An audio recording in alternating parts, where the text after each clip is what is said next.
Yeah, sure. One of each, is that Yeah, what we we need do? one for Sheila. Good evening, everyone. I'd like to welcome you to the Board of Selectmen special meeting. Because of time, it's the correct date, but not the right time, 4 o'clock rather than 5, because it's a very special day, which I'll talk about in a minute. I have item 1 at 4 o'clock, Woodbridge Board of Education Superintendent Robert Gilbert. Welcome. Welcome and happy Valentine's Day to all of you. You're wearing the appropriate red for Selectmen. I'll tell you all about it in about 5 minutes, Okay. so when you finish. All right. I'm not sure if this is on. I'm pressing this button. The red If it's red. is on, so red is on. Okay. Thank you. Great. So, good afternoon instead of evening. Good afternoon and good to see all of you. And good to be back here again 1 month later in a very good school year. As I always do, I let you know what the enrollment status is for Beecher Road School. And as of this month, we are now up a few more students. We had a few leave, but a few more arrived than left. So we are now up to 840 in the building, 846 for the district, including students placed out. So our numbers continue to climb. Just keeping in mind that the 840 in the building compares to 791 in the building when we left last June. So we're almost up 50 students already from last year. So again, the word is out about why people want to come to the school and to the town. We're just trying to do everything we can to keep those numbers balanced within our classes. In terms of our current budget status, as you know, our budget deficit has been reducing over the past several months from some significant over $300,000 earlier in the fall to $152,000 to then $100,000 last month. Our deficit has gone back up by $36,000 this past month. We've paid our $5,000 deductible for the burst pipe incident. We've had to purchase a new HVAC unit in relation to that, and we've had some increased maintenance and service costs with a comprehensive service review. So we're up $36,000.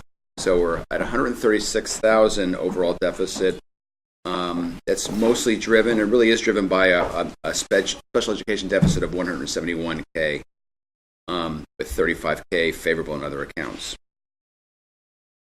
In terms of the update on our December 30th burst pipe incident, ServPro continues to guide all the work that's been going on. A lot has been accomplished since I last spoke to you last month. We now have all of our classrooms and other spaces back in full swing, with the exception of the 2 rooms that really where the issue originated. Those last 2 rooms will have some significant work done this coming weekend. We have an abatement project going on for the floor tiles in those 2 rooms. It's not the tiles themselves, but it's the adhesive to the tiles that needs to be abated. We've communicated out to all parents, and the building has to be closed down to students under the age of 18, and therefore the programs that are usually held will be closed down as well in the building from Friday evening through Tuesday. So we've had a lot of work done, a lot of progress. We have just the last 2 rooms left to get back into our normal swing. Can I just ask you, you're Sure. closed anyway on those days, correct? There's no school on Monday and Tuesday, so it's more just... Right, so actually, so when I other say, programs. so it's the rec programs, because we really can't control when an adult comes in and brings a child in or doesn't bring a child in, and we talked at length with our abatement contractors and the person overseeing the whole project, and so correct, we don't have school in those days. Authorized personnel can come in and work as long as they're not near the area that's being abated, meaning custodians or people who are 12-month employees. But in terms of programs where we don't have control of all of that, those are not going to be held. Okay. Even Friday afternoon, when we normally have our extended day program, we're not having it on Friday afternoon because they need to get in and start, and it would be crossing the line for what their state regulations call for. Okay.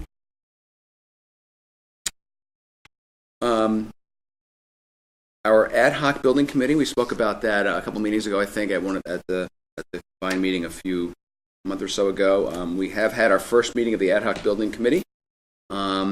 We got organized, we reviewed the incident, we reviewed a number of other pieces of information, and we're going to have our next meeting this coming Wednesday. in the morning, and that will be also, we've invited and we'll be having the presence of a couple of our important contractors. MCOR, AKF, and ESG will all be having representatives there as well. So that will be a meeting coming up this Wednesday. I'm very happy and pleased to announce that we've hired a special services director. Our current director, Claire Kennedy, announced her retirement in December, and her retirement was effective actually January 31st, just a few weeks ago.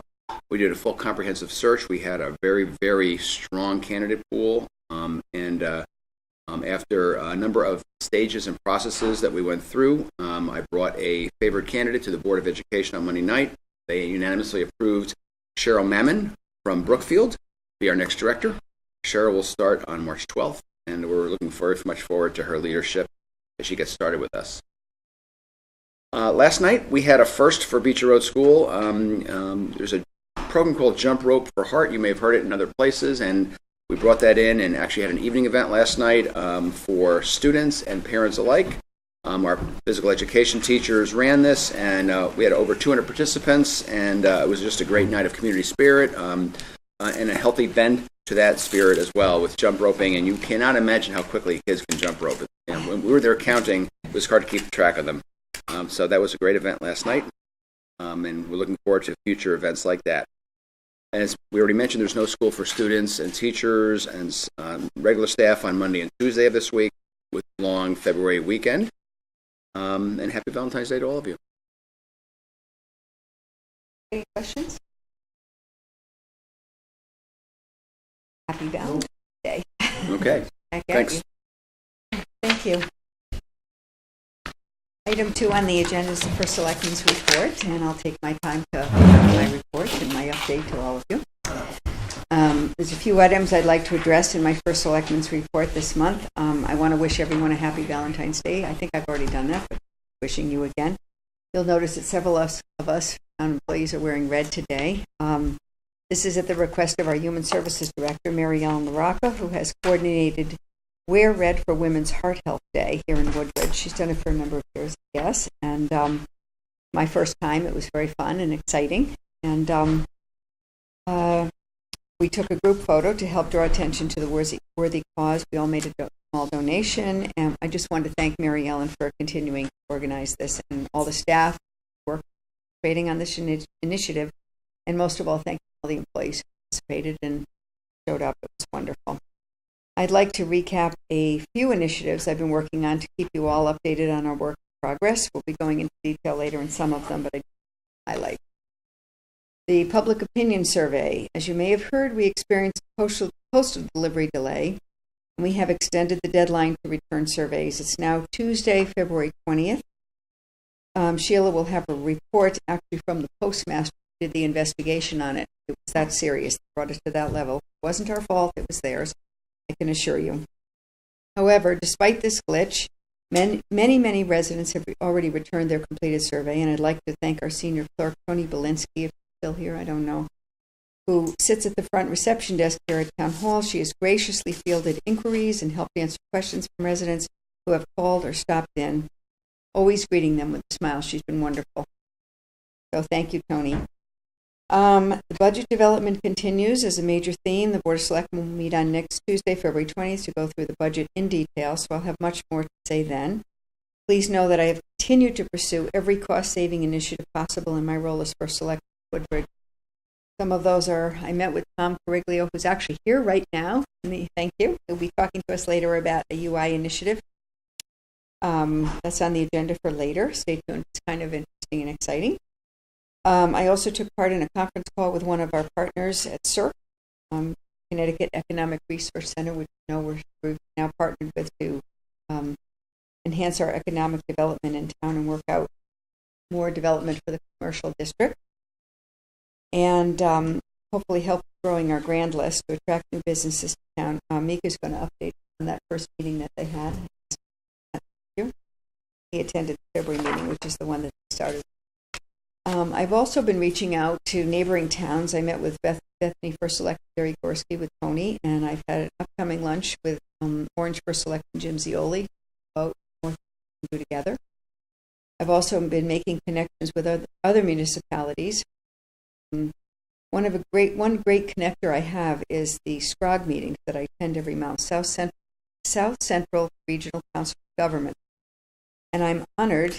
I must have missed a meeting because I got elected secretary. I didn't ask. It just happened. I don't think I missed a meeting. I don't know what happened, but anyway, that happened. My involvement here is already proving to be a great opportunity. At the January meeting, I was able to connect with Hamden Mayor Lang after playing phone tag with him for a few weeks. They had the flu. They were very busy, the office people, but I actually got up and chased after him as he was getting up to leave. But by having a brief face-to-face with him, I'm happy to report we're moving forward with major shared service opportunity with our animal shelter, along with Tony Genovese and David Stein, who's also in the audience tonight, architect for the project. I met with the Hamden team, Tony and I did yesterday, and we're now developing plans for Hamden add-on to the facility. We'll see how this develops, and I'm hopeful that I'll have more information to share soon. 2 other quick notes regarding the animal shelter. We successfully submitted a major grant application on January 31st. Thank you to Sheila for her efforts in this new role. She actually drove it up there to make sure it was properly delivered after the survey thing. I'm glad you did that. Oh, we should hear from them sometime in March. I have filed an application with the Inland Wetlands Commission, also related to the shelter, to ask for their approval for a serenity garden on the animal shelter property in the back. It's within the 100-foot buffer of Knowles Pond, and I think I'm going next Wednesday night, the 1st, to just get approval. Adam's going to help us do that public through. Clear a patch of land for use as a quiet place for potential owners to bond with adopted dogs. Will help the shelter forward, finding more animals forever. Appropriate endeavor to develop. Since our last meeting, I've also met with Dina Springer, Woodward Board of Directors, to talk about the needs of a nonprofit organization that leases space in the center. And I visited Hamilton School. I was invited by the Junior State JSA, and I spent a real good hour with them. Interested in government. I talked to them about like this and what it's like to be very back. I don't think they're scared after I talk. I encourage them to consider running for office. So reminded, please, as soon as they're eligible to register to vote. It's very important. And my last item to report is I'm naming additional members to the Emergency Radio Ad Hoc Oversight. Our police and fire, Frank Cappiello and John Rowland, their expertise, as well as a new resident in town, AJ Belucci, relative but comes highly recommended. Thank you, Joe. And has an impressive background as a systems engineer at Sikorsky Air. I met with AJ to discuss getting involved, and that he has a keen eye for teaching. I'm sure we will benefit from every word document connected to work. It's everything. So thank you to all. That will go to liaison reports. Terry? Joe? Yes, thank you, Madam First Selectman. Basically, at the Town Plan and Zoning meeting on February 5th, there was considerable discussion about the carports that's going to be, placed out in front here. Chairman Kaufman was extremely concerned about the aesthetics, and I see on our agenda there is some other discussion in regards to that. He felt that they were not suitably designed and did not appear, correctly. So he was very concerned. Also, Leslie Crean, our consultant, spoke about the zoning regulations for the village area or downtown area. She believes that there's a huge potential there for downtown housing and basically for business people and other young professionals to live there. In addition, Tesla is talking to our people in regards to a substantial supercharger station in the area. We'll probably get more of the status of that from Terry, whether it's going to happen or not. So that was basically TPZ. In regards to the police commissioners meeting, last night there was one individual from town, Mr. Rascotti, who was very concerned about the elimination of the lieutenant position. He felt that there should be other options that should be reviewed, and that it would be, extremely negative for us to eliminate that position. In addition, the chief, there were reports about the probably our lowest results in regards to crime in the past 10 years. Chief also reported on the voice recorder system that's in place in the town radio project, and also spoke about the emergency generator that's been working. They have some problems with one of the communication rooms, and in addition, the oath of office was given to Officer Carl Rodriguez Perez, and his family was there. As he's been on the force for a while, went to college, and that basically concluded their discussion. Thank you. You're welcome. I attended the rec commission meeting on January 22nd. There was no public comment during the meeting, and the minutes for the November, December, and the special meeting in early January were all approved. During the liaison report, there was a bit of conversation as relates to the old firehouse and development and what's happening there. I relate to them what we had discussed at our Board of Selectmen meeting. And there were some questions that they had with regard to that as related to the yoga room and whether or not there was an elevator as part of the plan, and where the projected area for the fitness center was, things of that nature, which I said we would take back. Everything was still under consideration. Nothing was finalized as yet. So they asked us that we see if we could respond to them with those particular questions as things come up. Pool director at the Beecher Road Pool, the indoor pool, Teresa Bonner, they announced that she had a baby girl, which was very good news. And the pool, they also mentioned that the pool hours had shifted, but attendance is still going very well in terms of that. There was a discussion. Kathy Adamowitz gave us a summary, financial summary, and a summary as to the road race that was very successful. It was over $4,000 raised for food and fuel for the recreation programs, and there was a special thank you that we put out to the that was extended to the sponsors who have been very loyal to the event and very generous. So everything is going well with the fitness center. Outdoor activities are all closed. The tennis courts are closed. The sports programs, sign up for the sports programs are going well, and as expected. From a financial standpoint, the Recreation Commission or the Recreation Department is showing about a 2% under budget as in terms of time of year. They're at about 52% of their budget, a little over 52%, whereas as compared to last year, they were a little over 54%. From a budget standpoint. And town plan is ongoing, and there was a review of the policies and procedures and some correspondence, primary correspondence related to the permits for the different fields, most of which were the same permits that happen every year that were expected, but there were some changes as relates to Amity, softball, and some others that were under consideration or are being cared for. The outdoor pool they had at that time 7 members who had signed up, and the schedule is being developed that'll include swimming lessons and other activities. And there was some discussion with regard to the heater, and sending out an email about it being fixed and working, because there were some concerns last year about that.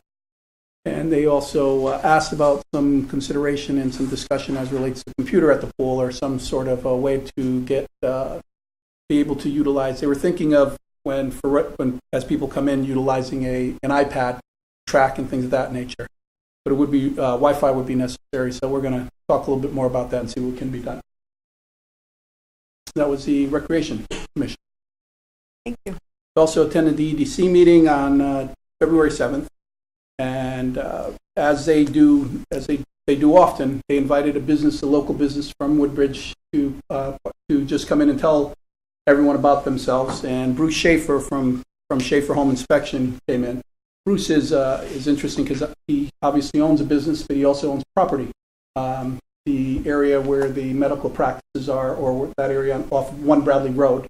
He has 5 acres there, and he has 5 acres that he's interested in developing in back, which he spoke a little bit about, expressed an interest in hoping that the town that town can't see a Woodbridge downtown plan being built, but had a lot of good input, offered us a lot of his thoughts and ideas as relates to things that can be done with developing it, particularly down in that area. On the bad news side, Kate Brown and Evan Tracton both resigned from the EDC, specifically due to their commitments as far as their professional lives are concerned, and they were just overextending themselves. Very regretful on everyone's part, but we're looking to bring in some new folks, and I think we'll have a little discussion about that later. Minutes were approved. We had a great presentation from Ginny Kozlowski of REC, who provided a presentation for regionalized economic development. Ginny was amazing in that she knew about just about every bit of development that was going on in the New Haven to Wallingford to Madison area, it was just astounding in terms of what she was able to share in terms of different businesses going into different communities, and they're working with us, and we're hoping to work with them in terms of bringing some of that business, obviously, to spaces that are available here in Woodbridge as well. And lastly, it was the first meeting where CERC participated with us, specifically Courtney Hendrickson and Sadie Calcord attended the meeting.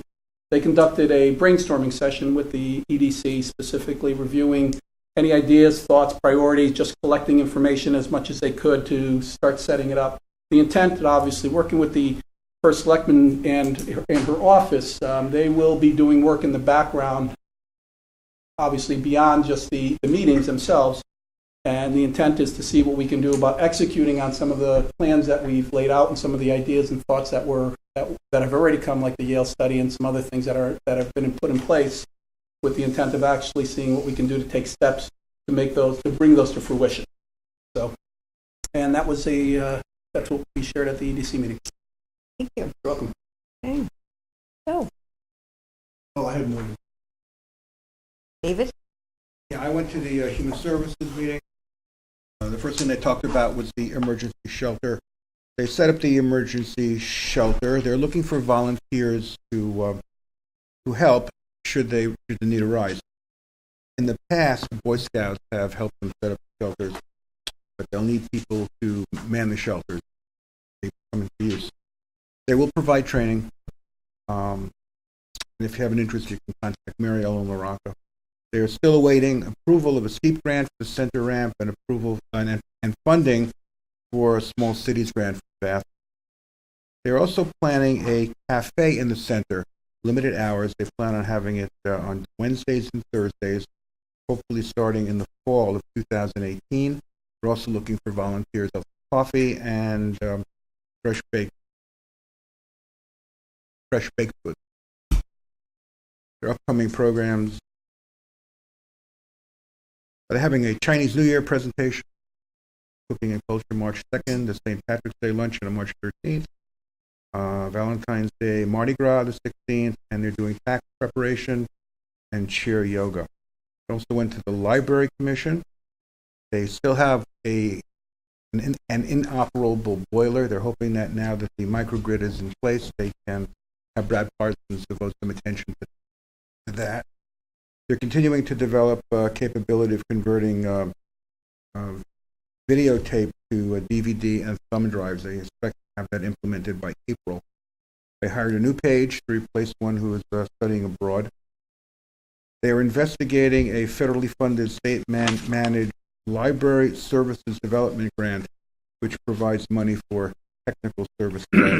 Advise them they have a grant writer in place and they should. And I also attended UPOP. Again, Human Services did a presentation on the emergency shelter. That will be open for significant power outages, for floods and hurricanes. During the last hurricane event, they actually had 26 people at the center. They said for more than 75 people, they would go over to the high school. They provide meals, activities, and also post-emergency assistance.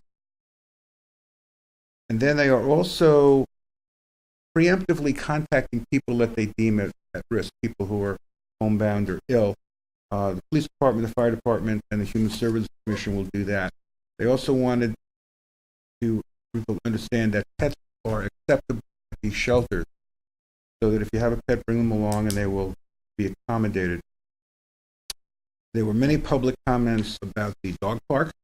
Amy Morella brought up the issue of the requirement for ADA compliant parking. Maria Kane and Louisa Cunningham noted the purpose of the Fitzgerald property was to provide a tranquil, scenic, natural environment for walking contemplation. It was also noted that other potential sites for possible dog parks have not been investigated. Brian Pines noted significant possibility injury to dogs from the spiked seed pods and damage to trees by dog. The Runners Club is going to start working on the trails this spring. They're starting with Alice Newton Park. They talked about tree cutting. They said these trees or those interfering with power lines are designated for cutting by Warren Connors. UI will carry out the work after homeowners are first notified.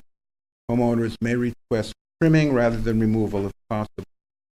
CUPOP is continuing to work on the town plan in collaboration with the Conservation Commission.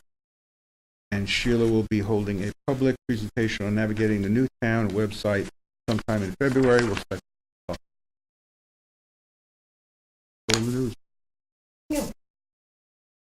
Move on to item 4, committee reports. Right now, we have a report from Mika on, thank you again for chairing that committee, the ordinance committee, and then there'll be action as appropriate. The ordinance committee, when we last met, we agreed on forwarding 3 particular ordinance proposals to the Board of Selectmen.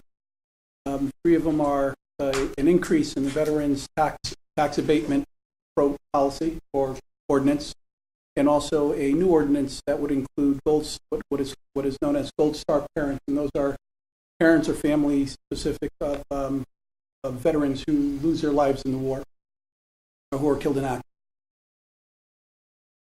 To that extent, on both of those, the ordinance committee agreed that we should forward those proposals on to the Board of Selectmen. I don't know if there are any questions or how we want to. My first time. Yeah. Well, the ordinance committee is recommending to the Board of Selectmen to schedule a public hearing on the 2 ordinances for possible adoption by the Board of Selectmen at a later date. So I think you need a motion from somebody to... Just for the record, we have in our packet the current language on both of these, along with the amended section. Hopefully you all had a chance to look at them, and, I guess if they had any questions on this first before we do a motion Well, I think first. you do the motion and it's on Okay. the table, and you can have discussion on the motion. Okay. So I'll make a motion that we approve the amended section 382-14, amended section 382-15, and new section 382-17.1, all of which in accordance with red language in the handout in the packet. Thank you, Joe. I'll second that. Do we have any discussion on any of the amendments to the ordinances? Yeah, I Okay. have a question here. In 17.1A, it says if both parents of any such child killed in action while performing active military duty are domiciled together, only one such parent shall be entitled to an exemption. What happens if those parents are not domiciled together, if they're divorced, separately living in homes? Each qualify. They what? They each qualify. They each qualify. Correct. That's not in there. Mm-hmm.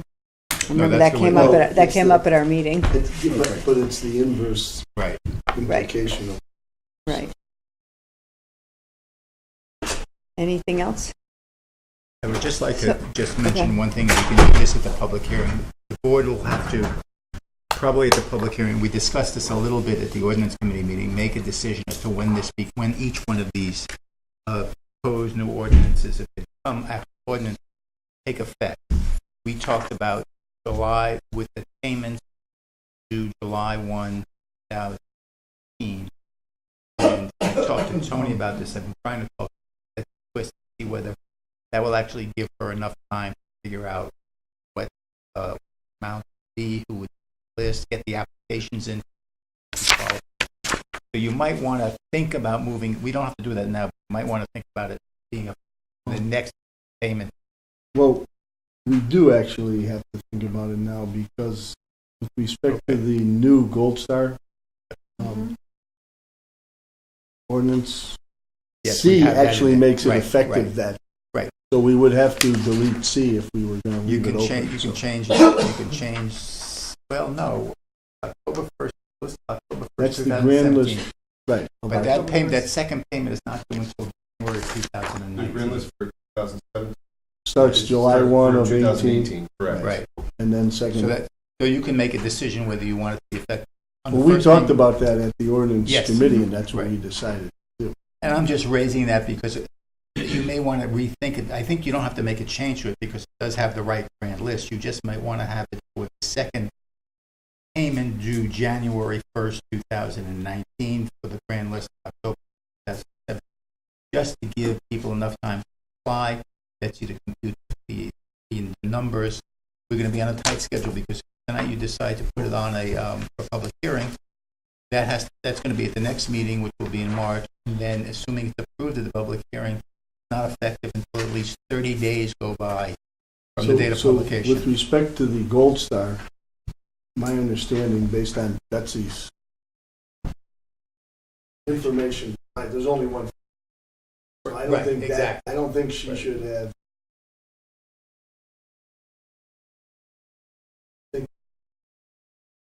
With other two, Total of, there was total of 50, approximately 55 55 veterans that. And Betsy may So say that might be a different story. Yeah, Betsy may say she just raised you. But those, we don't have any language. No, No. didn't put it in So there. I think that's okay. I Yes. think we should. On the goal stuff, the way it is. And Okay. we're talking about. For purposes of quantification, there's 55 veterans, currently about a little over $20,000 the current credit, because we're increasing the amount, doubling the amount from 10,000 to 20,000 in terms of, so it would be about a little less than $20,000 increase from a tax. There is only one family who we anticipate the Gold Star, and we're not sure what the amount there, but as stated here, would be about 10% of the assessed 10% of the value. assessment. Thank goodness there's only one. There was a third ordinance that was also approved, but the language hasn't been completed, so it's not in the package. We're not looking for it to move forward at this point in time. We should, before we get to that, why don't we? take Yeah, a we vote? probably should vote on this, I I agree. just don't want All to right, right. confuse the two. Yep, so we have a motion and we have a second. So, Yeah. all in favor? Aye. It's unanimous, okay, thank you so much. Now, do we have to So vote no, to go to me- public hearing at this Yeah. point? Well, Because we approved the language, now we're going Well, you to, should approve language, and it could be in the same motion, language and schedule a public hearing. why don't we just do another motion? You can do How another about that? So I'll move Okay. that we schedule a public hearing, to take up these, And it'll be- two amendments We do it and the one new next Board of ordinance. Selectmen, which should be? Thank you. March 14th. For And March do we make a 14th. special time in that motion, Jerry? 7:30. 7:30, okay. I'll 7:30. second that. Anybody have any discussion or question on that? All in favor? Aye. Okay, thank you very much. And the only other comment I'll make, that communities around us are also looking at doing the same thing if they haven't already. And then you had another comment about the third one that we The approved. third ordinance was an anti-fracking ordinance, and that's materials for fracking contaminants, and then being used here in town in an ordinance that would inhibit or prohibit that from being the case. We also did vote from an ordinance committee standpoint to move forward with that. However, we don't have the language as yet, so we won't bring that up until the next meeting. So we'll put it on the agenda for March. Please. Okay, thank you. I think that motion passed 2-1 in the ordinance committee. It did. Oh, that one did, yeah. Yeah. No, David just whispered in my ear, what did we do about? We have further discussion, and Further- we so just we listened to, Right. we didn't make any decisions as yet, but we. We're going to, I think the ordinance committee agreed that we're going to meet monthly for a while until all this stuff gets, excuse me, We have another Done. meeting scheduled. there's still a lot, March 1st. there's March 1st. a lot of meetings, so, There's a lot of there's items. about- I believe there's 4 others that are under consideration, which includes the lease law. Right. Okay, thank you so much, You're Mika. welcome. Thank you, everyone. Thank you, Joe, for your help on that. Okay. Item number 5 is readopt the memorandum of agreement, which This resolution was adopted at the February 22nd, 2017 meeting, certified and sent to Demas. The resolution was misplaced, not by us. There's a lot of misplacement going on lately, as were other towns. Demas has requested that the board re-adopt the resolution for the current first selectman's signature. So you will note in your packet the minutes from the February 22nd, 2007 meeting are in. Jerry very nicely highlighted what was resolved. And I can read the resolution if you'd like. Anyone want me to? I'll read it out loud.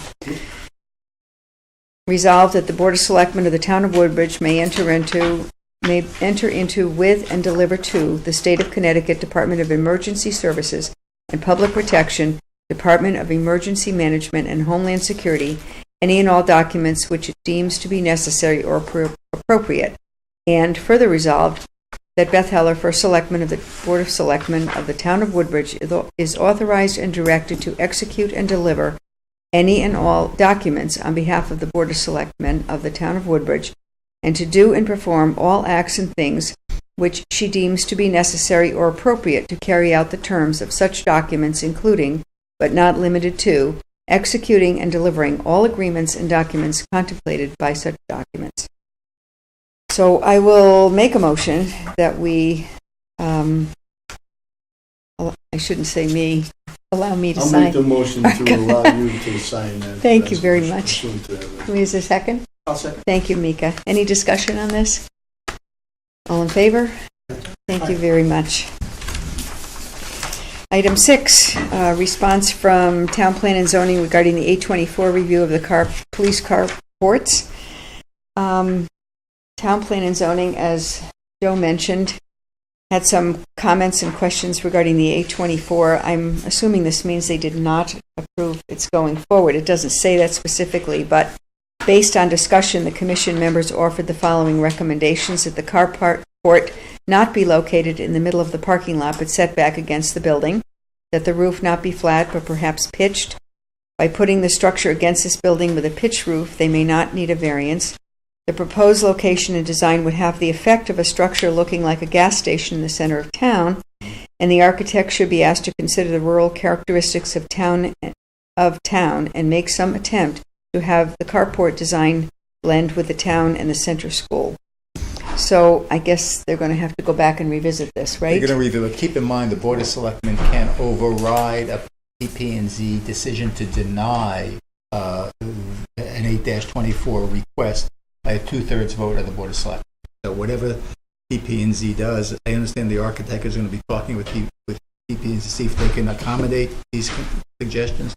But ultimately, the Board of Selectmen has the right to say what is to be done with town-owned property and town-owned buildings. Two-thirds. Two-thirds. Yes. So just to put this in perspective, I think I'm correct. Board of Select, I don't think it was this board. Was it the previous board that sent? No, it was this board. It was this. This board. Mm-hmm. So we I remember all the boards are blurring together for me. So we approved what was presented to us. Right. Mm-hmm. The PPZ apparently doesn't like what we approved. Mm-hmm. Right? So they suggest a roof not be flat, Mm-hmm. but perhaps pitched. So if it isn't flat, it says perhaps pitched. So does that mean there's something other than pitched? I'm not trying to pick this apart. I'm trying to understand it. I don't know. Maybe I wasn't at the meeting, so I'm not sure exactly. I mean, it's flat. So they don't want it flat, but perhaps pitched. So perhaps pitched means to me there may be some other variation that maybe we should be discussing, number one. Then by putting the structure against the building with a pitched roof, so maybe they really do mean a pitched roof, Yeah. they may not need a variance. Well, do we need one or don't we? I mean, if we should know that as we consider this, we should know if we're going to move it from what we already approved and take their suggestion and move it back. It may be of a material interest to us to know whether or not we need a variance or we don't. Right. Not that we may. Frankly, you have not looked at it in terms of the zoning regulations compared to what they're saying, and I will if we can't resolve it. I did speak just think that briefly would with be Chief material. Capiello, and he was going to talk to the architect and go back and have a meeting and then get back to me, and I haven't heard back yet. So I was inclined to let them talk again and then Right. perhaps come back to us. Okay, that's So, fair enough. You know, And then as far as looking like a gas station, I guess we approved the gas station look like, but I mean, that's very subjective. I have They no think it looks comment. they think it looks like a gas station, we thought it looked like a carport. I guess we can figure that out. Yep. Okay. Anybody? We approved Just, the last one we approved two. Wasn't there like one over the There were two. the Yes. majority of the spaces, and then another small one at the entrance where the cops park? Correct. And in that proposal, didn't they have like it looked pitched? I don't know. It was two-dimensional, but yeah. I don't remember. We have a, There were pictures that they provided Right, at some time right. that I recall. Yeah. It was sloped. Like one Yeah. side was a little bit higher than the other, so that the snow didn't accumulate there. Remember they were talking about that. we have a, this is part of a grant application, just to keep this in perspective. We did receive an extension to December 31st. Has So to be started or completed. the expenditures have to be completed and be all finished. So we don't have all the time in the Yeah, world. should be done at the we next don't have a meeting. lot of time. Right. Right. Correct. I think it should be on the agenda for the next meeting, and Okay. either if they have an acceptable plan, or the board of selectmen vote override if you want to. So someone's going back to those architects. Yes. Correct. Frank did already. I saw him after our meeting the other night, the radio committee meeting. They were, for some reason, at Zoning Board of Appeals. I don't know if that was related to the variance or, It was. I have no Yes. idea. So I don't know what, because I asked Frank to be in touch and I ran out of time and didn't get back to him. So we'll get to the bottom of this before the next meeting. And Do we need to know if if this is on an agenda item on variance and or PPZ? Well, In other words, if they don't have it on their agenda. so at the it's going to next, have to be on ours. it no has, matter well, it what. has to be on their, they have to That's what I'm decide saying, whether it's going to be approved or not. I mean, they have to Correct. be definitive, either they approve it or they deny it. And then it comes back to us. Hopefully, they have a meeting before your next meeting, so at your next meeting, you can have a definitive decision. But whatever we get, whether we all get something we all like or not, or whether or not we override by 2/3, whatever happens, we may or may not need a variance. Right, but I think that precautionary, I think they already went. They must have applied already, Yep, anticipating they would get the approval. Christine told me that she was helping them fill out papers and applications to the zoning board of appeals regarding setback. Oh, Or setback. yeah, that's not related to design or anything, Well, I right? guess- No, it might. If No, it's on the 'cause building, they're saying if they move it to the building, If it's by the it building, probably you don't complies need with the Setback, okay, got setback. ya. Right. Okay, Right. all right, okay. All right, so we'll check that So out. we gotta make sure the time frames are okay for you to act at the next meeting. Okay. And I guess Frank has to figure out whether moving it back makes sense for his fleet and everything. Mhm. Right. Yeah. Has there been any more discussion about solar panels on that carport? Not yet, no. Yeah. 'Cause it hasn't come to us, and I don't know if they've talked about it or not. I didn't get to their meeting, so I just don't know. They ask about solar panels? No, okay. So, okay. I think if we're putting up new buildings, we should consider solar panels. Especially if we have this Yep. green initiative going. Yeah, It just makes sense. right. Thank you.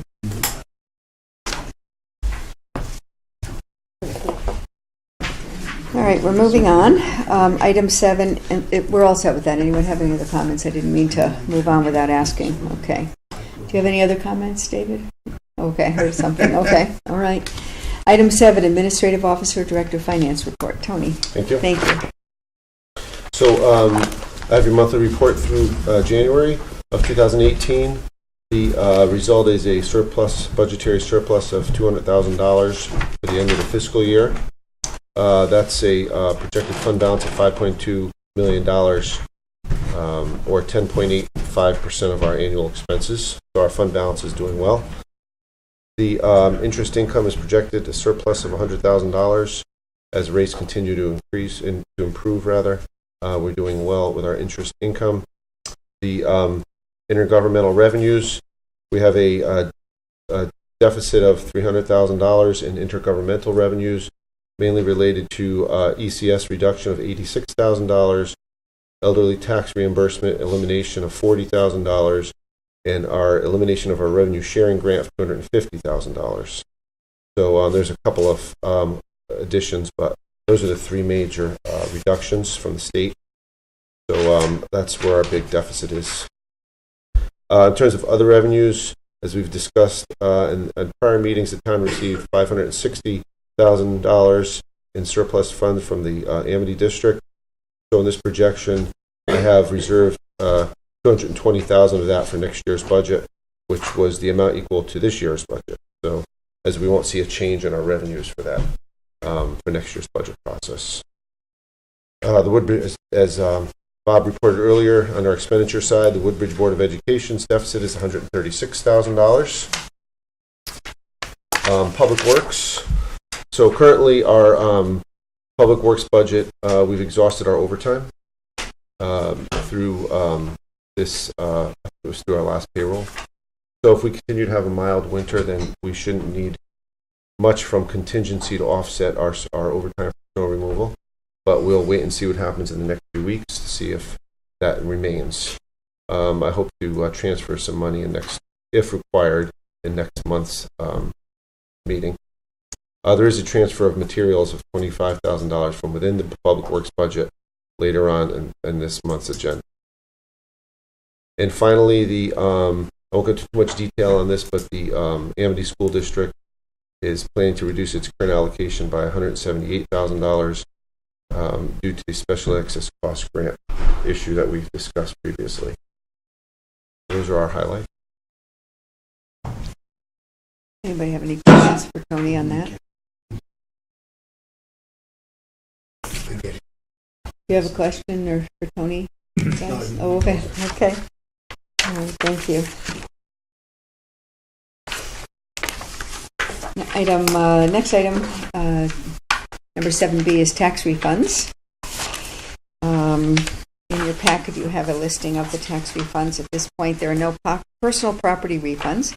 Real estate refunds are at $212,083.84, and motor vehicle refunds are at $1,248.51.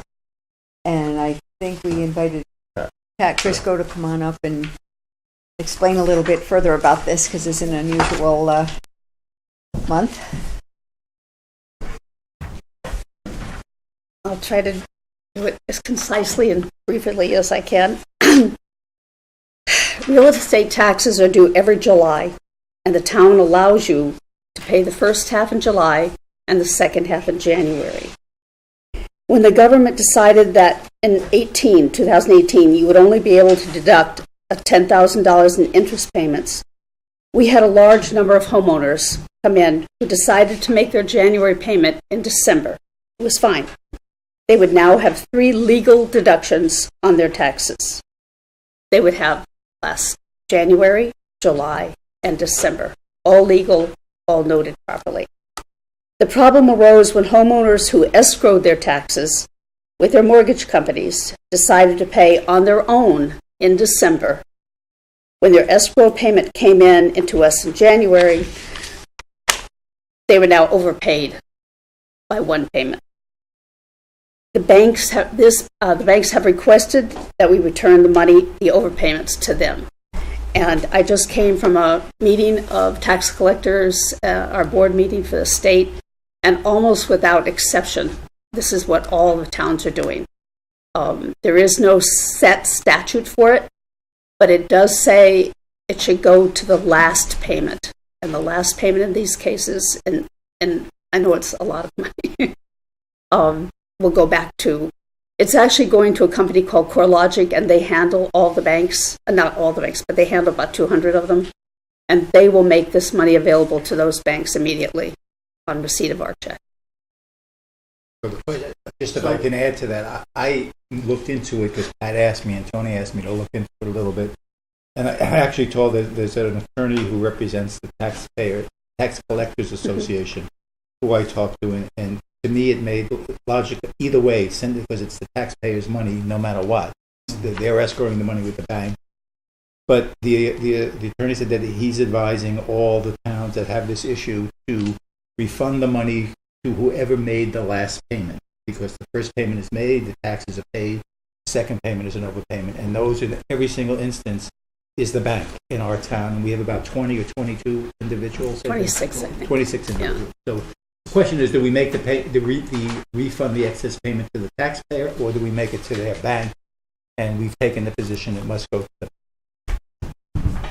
So the escrow amount that's returned to the bank really puts credit balance, yes, now in escrow. You know, it could happen to me. I'd now have double the amount. You have an excess escrow. And Yes. that's excess. No, it came out of the escrow. Came out of the escrow, but the bank is collecting escrow payments every month, so you'd have more money. Right, but it came out of the escrow. No. It Yeah, came they out of go- the escrow from But it's going July. back. But it's going back. It should To go back to January. the escrow. Going back to the bank, and it's up to the bank to decide what it wants to do, whether it wants to send the money to the Right, taxpayer. But it now should the go back where it came from. That's Right. exactly what That's it's the doing. point. And Yeah. then we're covered in Right. whatever they want Exactly. to do with it. That's they correct. do. But you're It's up right, to you're them. going to have excess money in your escrow account. Yeah, that's right, yep. So you're going to have to call your bank and say, now give me some money back. Back More to likely, me. they'll give it to you voluntarily, Right. because they pay interest on it. So If they from keep the it. town's perspective, it behooves us to look at it from just the last payment. The last last one payment. who pays, right, the last. Right. And as you can see from the printouts I did, Mhm. almost all of the December payments were made somewhere around 28th, 29th, but all of the January payments were all made on the same day. They came from CoreLogic in a huge check or a couple of very large checks. And that's how we know that it came from the banks. We tried to explain to people before they did it. Okay. And there were some who actually went down the hill to their banks Motion helps. and had them stop the payment. So they did fine. Probably about 6 or 8 of them. So we don't really need a motion, but it certainly think it would would help make with some sense. taxpayers Yeah. to have the motion made by the Board of Kind Selectmen. of protects us as to what someone like to We make a usually motion. do approve them. Yeah. Oh. Yeah, you do This approve is it. an You do unusual approve them, yes. circumstance. Yeah. Well, we always No, always do related to the refunds. tax refunds. My Yeah. question was, do we need to do a motion related to what Pat Yes, we brought should. up? Two separate motions. Yes. So number one, I'll make a motion that we approve the tax refunds, or is that included then? I think you should do Personally- specifically for this situation, a motion specifically for this situation, because so we can tell the taxpayer if there is any questions that the Board of Selectmen approved the procedure. that would- Right, so we'll make a motion to approve these tax refunds as packet as presented to us by tax collector Chris With real estate with- for refunds? real estate. And the 212,083.84. procedure is going to be that we are refunding that money to the the last- CoreLogic right. or whomever made the last payment. to the Right. tax collector. Okay, thank you. And then we'll leave that one alone, separate, all right? There are 2 other real estates on there, and I just want to tell you about them. One was, Let's make a motion first. oh, okay, finish that first. Is there a second for that? Second. Okay. Thank you, Joe. Any other discussion on that first motion? All in favor? Aye. Okay, thank you. Okay. If you go past the large amount, the 200,000, you're going to see 2 other real estates. One was an adjustment from the assessor's office, and the other was an overpayment on a sale, and that happens sometimes. The attorney requested it, took it out of the sale money, and they started escrowing. The escrow company paid it twice. Okay? So I'll make a motion to approve the real estate tax refunds. Is there a number on that? It is. There's motor vehicle also. Yeah, these 2 tax. We just Along did, with these, no, these are we just separate. did real estate. No, there's, This is also. No, I'm if doing you- these 2 real estate now, these 2. Okay. oh, okay. Yeah. All right. But is there a, No, there's no total. They were totaled into the real estate total. so I'll make a motion to approve the tax refunds of the 2 accounts that are not included in the motion we just made, as they are presented, and as those 2 are presented in our. Okay, so second? Thank you, Terry. Any other I discussion just on wanted to that? ask you a question. I do, I just want to make sure I Sure. understand, I'm sorry.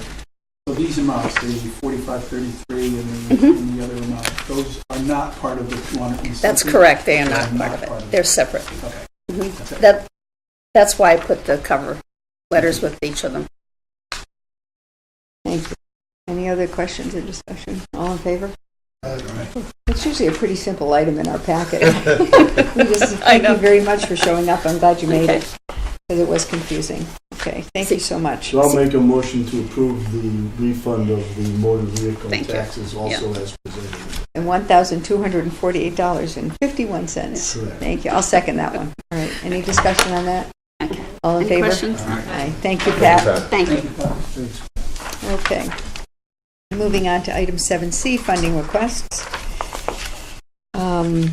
We have in your packet a funding request number 1718-11 in the amount of $35,000. This is requested from the fire chief to fund the deficit in the repair, maintenance, and machinery line item of the fire department budget, as well as future apparatus repairs. Please see the attached memo from Chief Rowland. And it's coming from contingency to repair, maintenance, and machinery line item in the fire department. I'll make a motion that we approve it, just to get it on the table for discussion. All right, anyone have any questions or Yeah, what are discussion we about this? repairing and what are we maintaining? We're repairing, I could certainly get, I don't have a detailed list. No, because there was no Handy. detail on there. Yeah, but it involves the items that were damaged as a result Some of of the which in fire. that structure fire. Correct, yep. That's definitely included in there, as well as some other items that were, but there's a large number from the structure fire. Is there a point where you do receive some sort of a summary as to what's... There is, I just didn't, I could present them in the future. I just didn't present it here.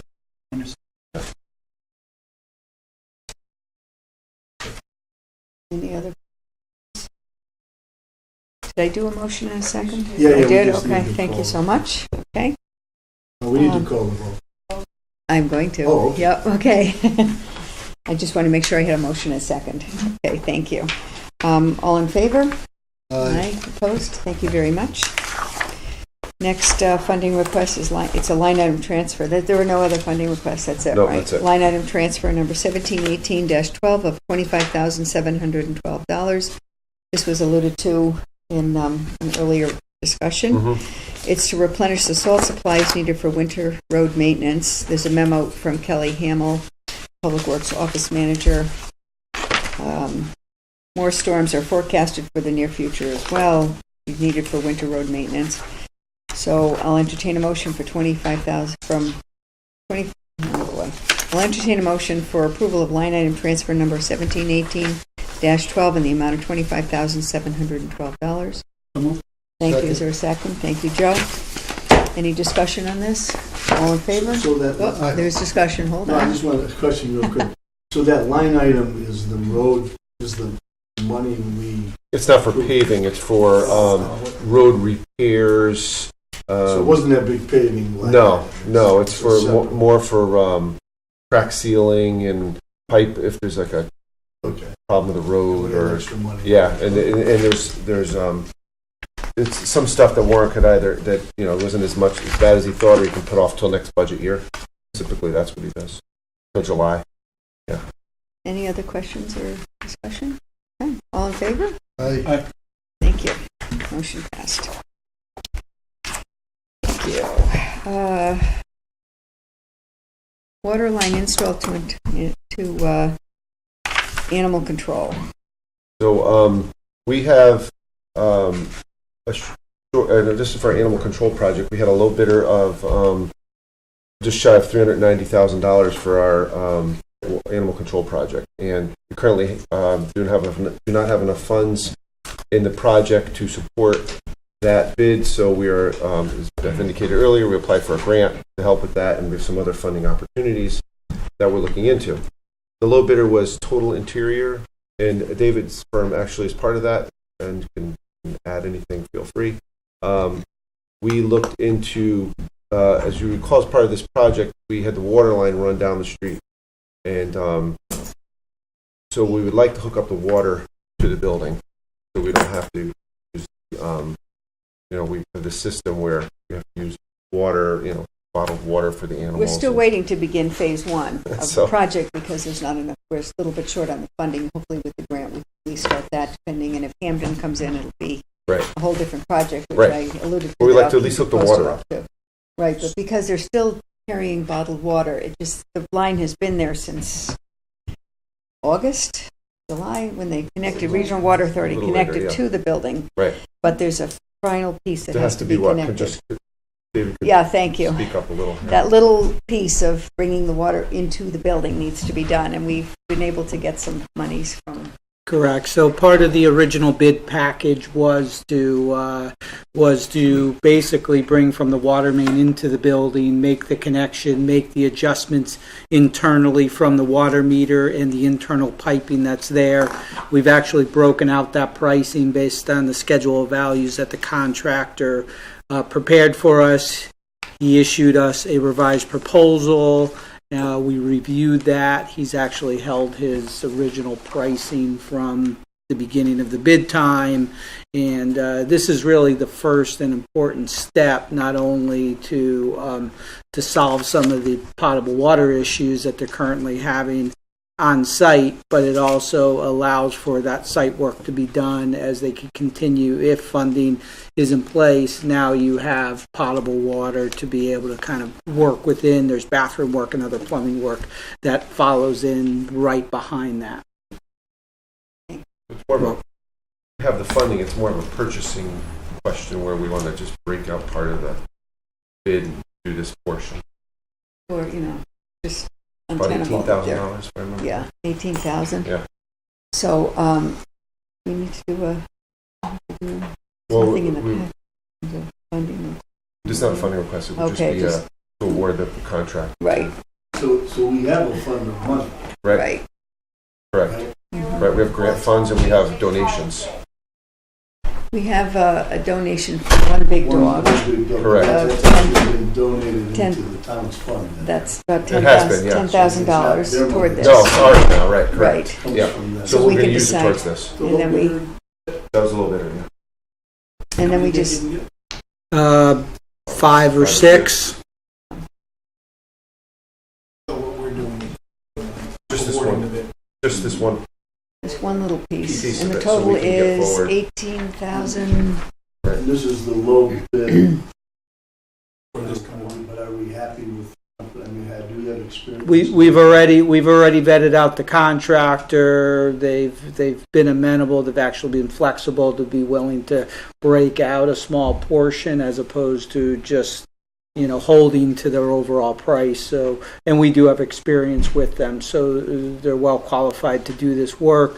This is obviously a small portion of just really plumbing work that's there. So it really makes sense to just do the small pieces and enabling to whatever happens to the future. So it's not like you're investing in an item that will in the future be removed and replaced. There's full added value to this work. This company's given us a larger scope of work. That's correct. So you have a bid, we have a price which was publicly bid to 5 or 6 contractors submitted. They were the lowest qualified bidder. They also provided us with an itemized list of what their total value was.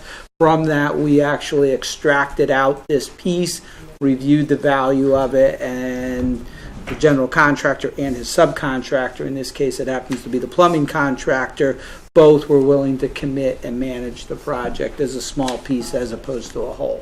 So my only, not really, I just want to make, so if we do this, we engage them, it's clear that we're only engaging them for this piece of work. Yes. Correct. Not for the. Yes, that's correct.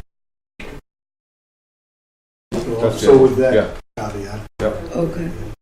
Do we have to do a motion? Yeah. Yeah, all right, I'll make a motion that we approve the awarding this small piece as discussed by architect David Stein to prove it, to get it done as soon as possible with the funding from One Big Dog as Total well. interiors. To total interiors. Thank you. Okay. As discussed, is there a second? Second. Any further discussion? Well, just one, right? Presume the answers, I mean, this isn't gonna, there's, because we don't have him approve the larger scope of work. Right. I assume that we're just bringing in the water, so there's no impact. That's it. No, if anything, it's improving the quality of the functionality of that building for many And years in the we'll have a future. cost savings in bottled water. Yeah. which is good. That's Like, true. they've been lugging You're it for a right. very long Very time. true. You're right. And maybe some back savings too, Yes. physical savings. Yes. Yeah, exactly. Okay. Do we Any need other? to put like a map so that they don't say, say for example, they're doing the construction to hook up pipes, they hit something and they need to come back and get more money. Like, do we need to cap that the bid, or is it already in the contract? Well, I think, 18,000. I think the 18,000 is based on the scope of work prepared. If for whatever reason there is an unforeseen condition that they do discover, then that we then need to come back and ask for some additional funding, and we'll evaluate it and present its merit at that time. I'm not sure, the work is so small, I'm not recommending that you add an additional contingency item at this time like we would with a normal project. This is so small, I think the scope of work is there, but there always is a possibility that you uncover something in a slight retrofit, and if that's the case, we'll come back as quick as possible. If that's the case, it should be relatively small. Just to be completely clear, this is for this piece. The the contractor has not been awarded the whole piece. That's correct. That's correct. Going to be come down. That'll come at some future Yeah. meeting So they're should just we get being the gracious funding. enough to. Yeah. Correct. The notice to proceed has not been formalized. We met with them. We discussed it. They knew that they were the apparent low bidder, but beyond that, there is no contractual connection with this company at this point. Any other comments? Okay. All in favor? Thank you very much. Thanks. Any other? No. No other. Okay, great. Item 8, Assistant Administrator. Public comment? Okay, thank you so much for reminding me. 5 o'clock public comment. I apologize for the delay. Any public comment? Come on up. Just for the record, state your name and address. Thank you, Joyce. Happy Valentine's Day.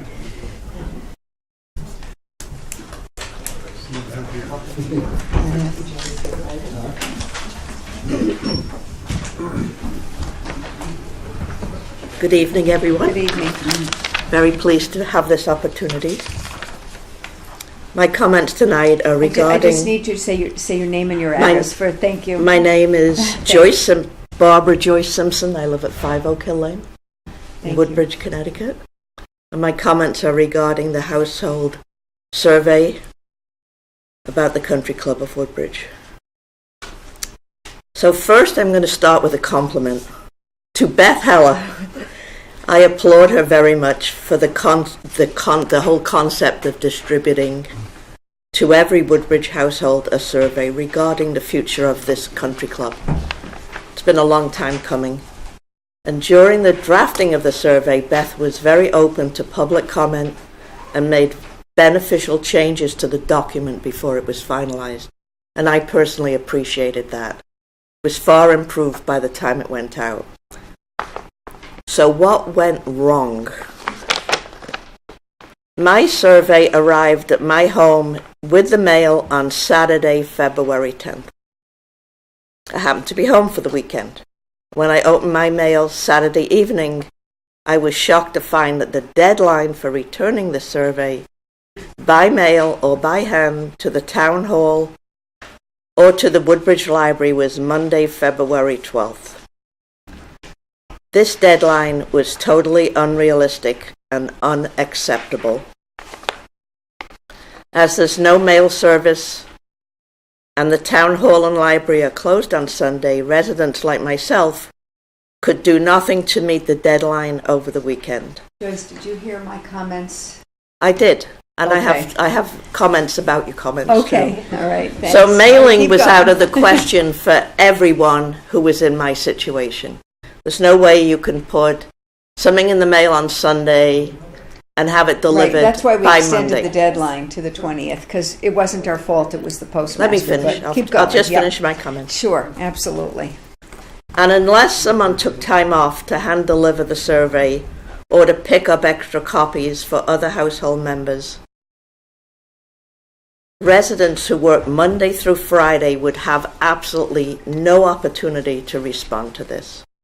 Had I been still working the way I used to work, which were 14-hour days, I would have taken that survey and trashed it right there and then.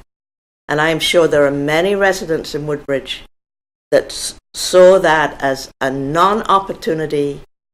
I think that it was as poor as it gets, and I would have tossed that survey as quickly as I could. Fortunately, I'm retired. I can get up late on Monday and meander over here with my survey, which is what I did.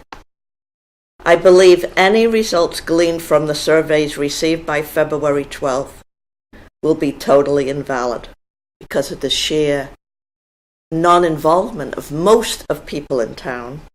And unfortunately, extending the deadline to the 20th only compounds this folly, as only a small portion of the town are aware of the extension. I met 5 or 6 people who didn't know about this extension, and I didn't know about it till I walked in that door on Monday. I do believe that many residents have already thrown away their survey when they could not meet the deadline. If the town really wants to know the residents' views about the future of the Country Club of Woodbridge, they should totally disregard this current survey and conduct another where everybody participates. And that's my comment for the Thank you. Anybody else? Okay, thank you. Now number 8, sorry.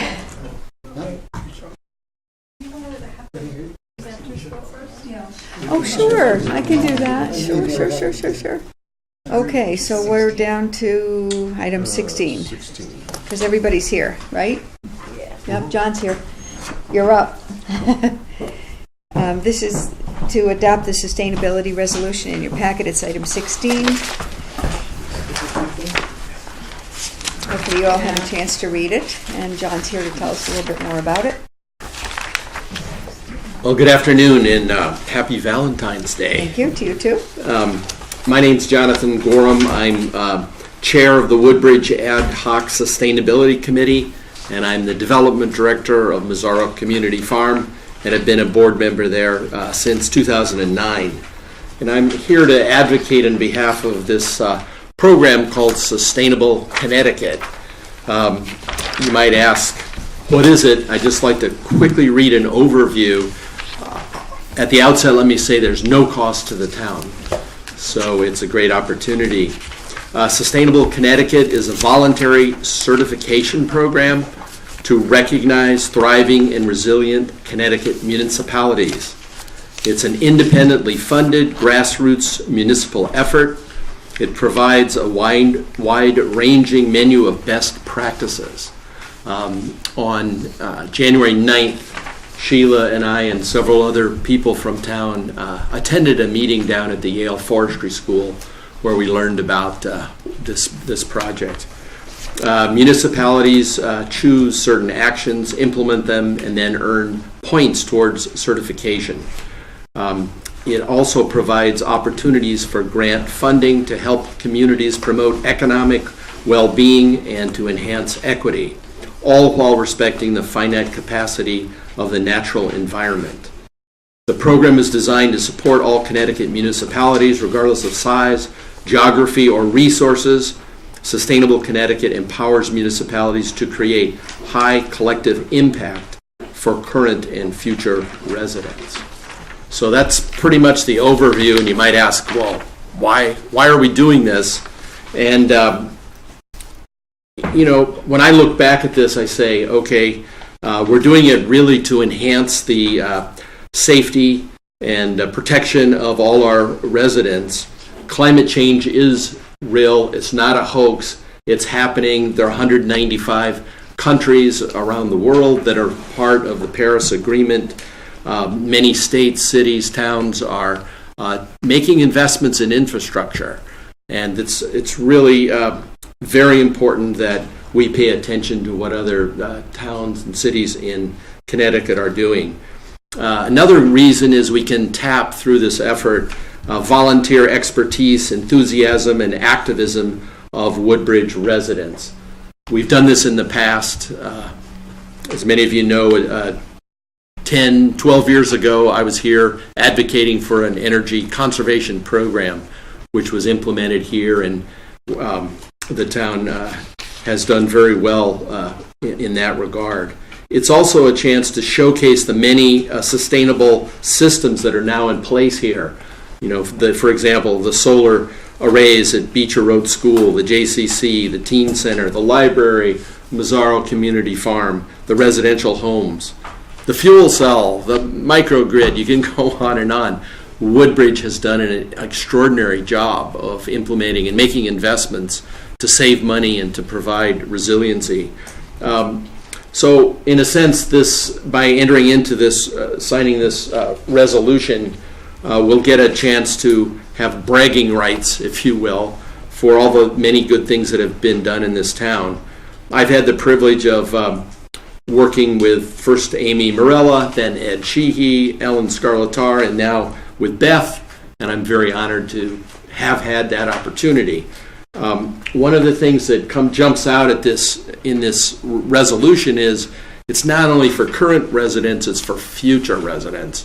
And as a parent of 2 kids that have gone through Beecher Road School, and now I'm very happy to see that school retrofitted. I commend the town, all of you, for making those investments. Right now, there are 19 towns or municipalities out of 169 that have signed on, 4 of them in New Haven County. So we really have a chance here to highlight some of the great things that have happened, and more importantly, assuming you pass this resolution, then we will be able to tap funding resources. They hold this carrot out there in front of us and say, hey, until your town signs this resolution, becomes part of this, we're not going to tell you where the secret treasure's hidden. Pretty smart, huh? Yep. Anyway, so we're hoping, because we have this sustainability committee, this ad hoc committee, we hope you'll sign on as Board of Selectmen so that we can move forward and learn what other towns are doing. Any questions? Did you all have an opportunity to read the resolution? Anyone have any questions regarding the resolution? I'm not going to read it out loud, it's long. That is the first step, and we can't really get into this program until the town does pass this. Comment, if I could, just Sure. in terms of it's a lot easier to consider something like this based on your background and everything you've been doing, John. I'd like to thank you because you bring a immense amount of credibility in terms of doing something like this, just in terms of because of what you've already accomplished and what you've already contributed. So thank you, we appreciate that. You're welcome. Thank you. I found out about it at CCM and I was so excited. And I said, we have to do this. And I guess if we get the whole checklist done as well, we not only can get grants, but we can maybe win an award next year. Yeah, there is accomplishing all of their. That's right. They have 10 categories of Right. actions. We've done many of them here Right. with Mazzaro Farm, with the Right. solar, with the microgrid. My gosh, we could almost instantly jump up into the bronze category. And, hey, it's an We're aiming for Olympic gold. year, We're right? going for gold. Save money. good. Save money. Yeah. Be resilient. Right, There does not exactly. seem to be a downside, am I seeing that correctly? Not that I can see. Yeah. So, does anyone have any questions about this, Andrew? Joe, you didn't get it, right? So, I guess I got it. okay. All righty. So, now I guess I will entertain a motion to approve the Town of Woodbridge resolution supporting participation in the Sustainable Connecticut Municipal Certification Program as presented in your packet. So moved. Second. Is there a second? Any further discussion? And thank you, John. All in favor? Aye. Thank you very much. Thanks for all your efforts, John. Okay. Item 17, Old Firehouse Presentation, Silver Pitch Cellar, David Stein. Thank you, David. Welcome back to the podium. While David's handing out the information to you, just a little background for you. There's a budget that was handed out this evening, which showed our revenues and expenditures for this project, and a description of the Amity Transition Academy that was discussed at a prior meeting. And the committee that was formed was originally formed to help to, and I think this is important, help to spend the steep grant that we have for this project.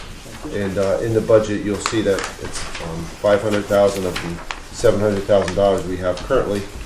And so that currently that grant expires pretty soon, and so we need to get started on a project.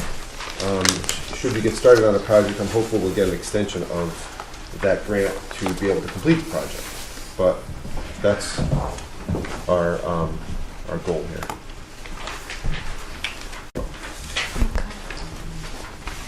With that.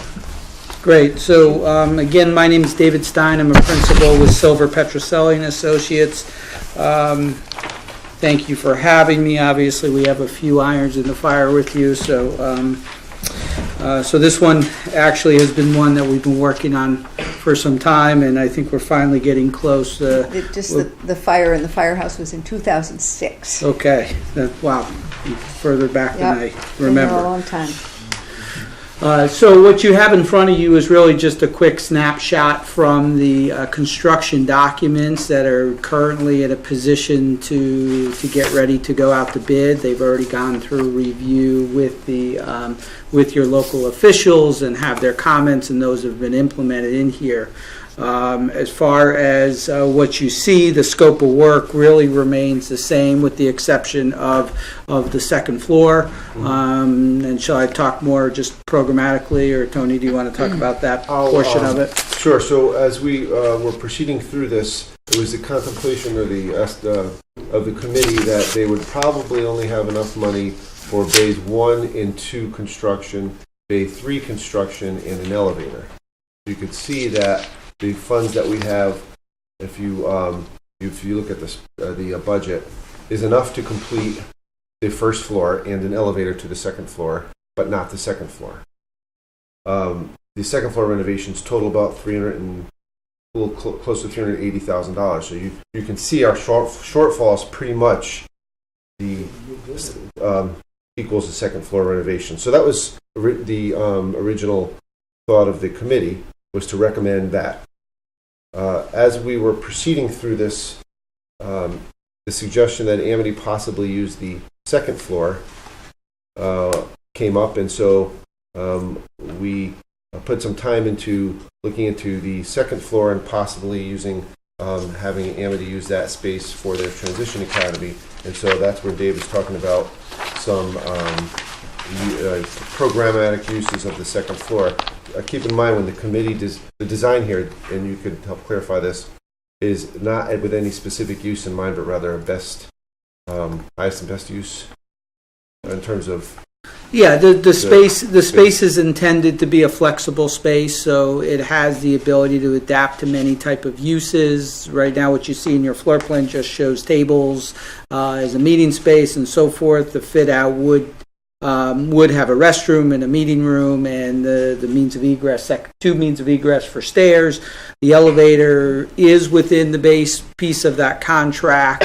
All the mechanical associated with the first floor would be in there. Any fit out to the second floor would also need additional mechanical, but the base infrastructure is in place to be able to add that phase on essentially, at any time.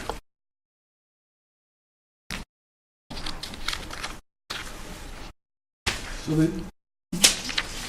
making the second floor appear as it does in your diagram, in the diagram here, is that what would cost the additional $400, or is that is essentially the work to enable the bathroom, the means of egress, the mechanical, and the fit out of that second floor. The original plan was not to do a full fit out of that second floor.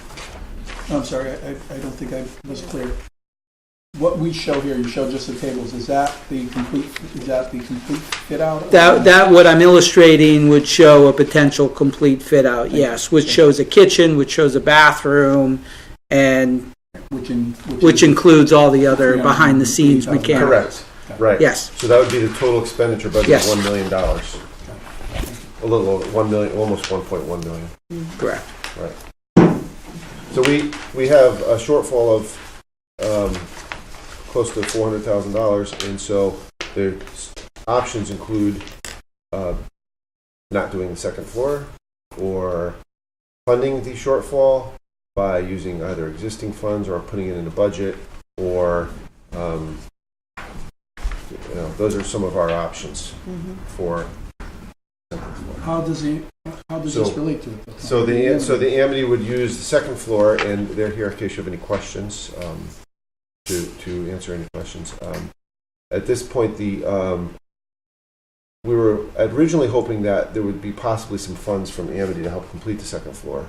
And I think the way that it's developed is that Amity would most likely pay rent to the town for use of the second floor. Correct? Correct, yeah. So it would be an income stream to the town in the future, but the town would have to put the funds up to complete the construction. There was a projected savings associated with what the Amity, by having the transition school here, that the school system would save as a result of this being the case as opposed to what they were. And that was pretty significant, if I wasn't mistaken, It's correct? about 250,000. A year. Yes. And Well, it changes each year with the population. And what portion of that would be ours? We would have to, that's up to discussion. We didn't, get We down would have to. to. What's the percentage of Amity? Oh, you mean what's the percentage? The 250, they saved $250,000. We're about a third, what's the percent of your budget? A third? Roughly a third? What does Woodbridge contribute? We're about a third of your budget? Yeah, you're about 30%. 30%.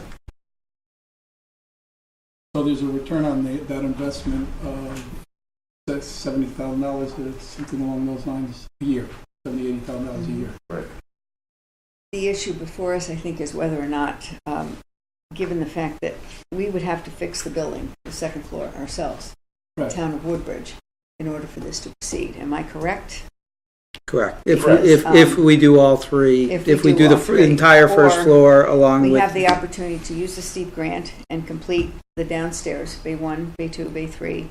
And the elevator. And the elevator. Correct. So, and that would, and we do have a problem in terms of the steep grant. We have to use it. We have to get going. Right. We do have to get going. So we could potentially begin construction on first floor.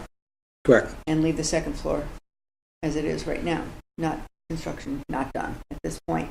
Or we could pay for it, and then Amity would come in and pay us rent. Correct? Correct. Am I understanding That's all correct. this? So those are our options. So do we have a return on that investment mapped out? Not currently. What we would do is, if you're interested in possibly seeing that information, we would do two things. We could go out to bid with, structure the bid so we can identify the second floor. Correct? Correct. Right. So we would know exactly how much, and then we would work on the arrangement so we can tell what the return of investment would be with the school. Well, I don't know how we decide otherwise. Right. I mean, but we didn't want to go through the rest of that work if you weren't interested. If you're in not these. interested at all I in think it's finding an the second interesting floor. concept, Yeah. but I think we need to have. We sort of wanted to take one step at a time to make sure that, because there'll be some of David's time to help put the bid documents together and to finish the the documents for the second floor particularly, and then to go out to bid, and so before we proceed with that, we want to just make sure that If you're we interested. did not proceed with, if we did not proceed with the second floor, and we did it as just to use a steep grant for what we had, Right. what does that do to the project that Amity is considering here? Is it just put on hold until such time as we can fund it, We or? would have to find another location. We're committed to opening it. In a very short time frame, so that then might impact our budget. How to do that? Am I okay in asking, is this something you want? Or Most definitely, yeah. And over the years, there's going to be, within 3 years, we'll have 14 students that will be requiring that service. So savings will increase yearly. And in terms of funding, we could put it in the budget. We could, it's a building project. We're doing a bond issue for the radio. So to put a small amount on that bond issue wouldn't be a major item because it's. Could Could we approach the other towns and negotiate with them for some funds? Since we're saving 30%, Right. they're saving 70%. I think that's what we're Right. saying. Because it's Amity use. Right. Right, but could they contribute? Sure. I suppose we can, sure. I have a question. I think Would it be that- possible to do the second floor first? I don't know, like the logistics of it, but Yeah, the first floor houses, the base electrical comes into the building, the elevators, 2 stairs that go up, so it's not as simple as just second floor. You would still need to break it up to do the core, and I think there's more efficiency by working on the first floor first. That's actually why we approached it, and I think that was one very early schemes looked at, whether or not what we would use that second Okay. floor for. my second question is, if we were able to fund the first, say we have this 2 phases, first floor, second floor, if we were able to complete the first floor first with the steep grant and the funds that we have, would the space be able to accommodate the transition program until the second floor is finished? Like, would they be able to, take That's a over thought. that We haven't thought about that. We hadn't initially? thought of that. Because I think the only other Bay 2 is proposals an open, essentially an open meeting room. It's relatively the same size. Big 3. Bay 3 the same thing. Yeah. So as an enabling phase to that, that's a possibility. What's entailed in that? I think the only thing that would be compromised with the program in that case is it doesn't have their kitchen. Right. So the bathrooms would be large enough, but they wouldn't have a kitchen. On the second floor? On the first floor, there is not a kitchen on the first floor, so that would lack their program need, whether or not that's... Is that essential to your program? I mean, it's something we could do without for a short period of time, but it is essential in the long run. Okay. What's the contemplated, if we were to build that second floor, Mhm. what's Amity's contemplated use of? Is it 100%? Or is it? I think We need they're, to know. I think so. One issue that's come up is they're ultimately interested in 100% of the second floor, correct? Correct. We did talk about, however, some mechanism for shared use of the large room, as that's the yoga room. Yeah, Right. and space. So that would be an issue that would have to Meetings be. as well. That would be the rec Right. department is interested in Room with using all that. these tables. Tables and chairs. yeah. Correct. Mhm. Right. So that would be one issue that would have to be worked out in terms of the use of the large room, because I know that rec department in particular is interested. Because I think if that's more or less 100% Amity use, part of the analysis has to be what's our lease agreement and how long. Correct. And all of it goes into the. Absolutely. I mean, we need a lot more. We would need I a lot know more there's information. urgency to this, but, and I'm not against it, but we need Right. a lot more information. I understand. Yeah, I understand. I don't think the intent was to make a decision, but rather we take that next step and Bid it Yes. out. And there's no means by which we can start the project in terms of 4 services that you described, David, and buy some time in order to design something that, and to get all the information to truly make a, what we would do is we would finish the design of the second floor, right? Finish the design of the second floor, bring that into the current bid package that's there, and bid that as a separate alternate price. So you then have a hard number of the differential. And then meet. And that gives you some time by we go out to bid, receive bids, then you can work out these Lease lease details, issues. correct.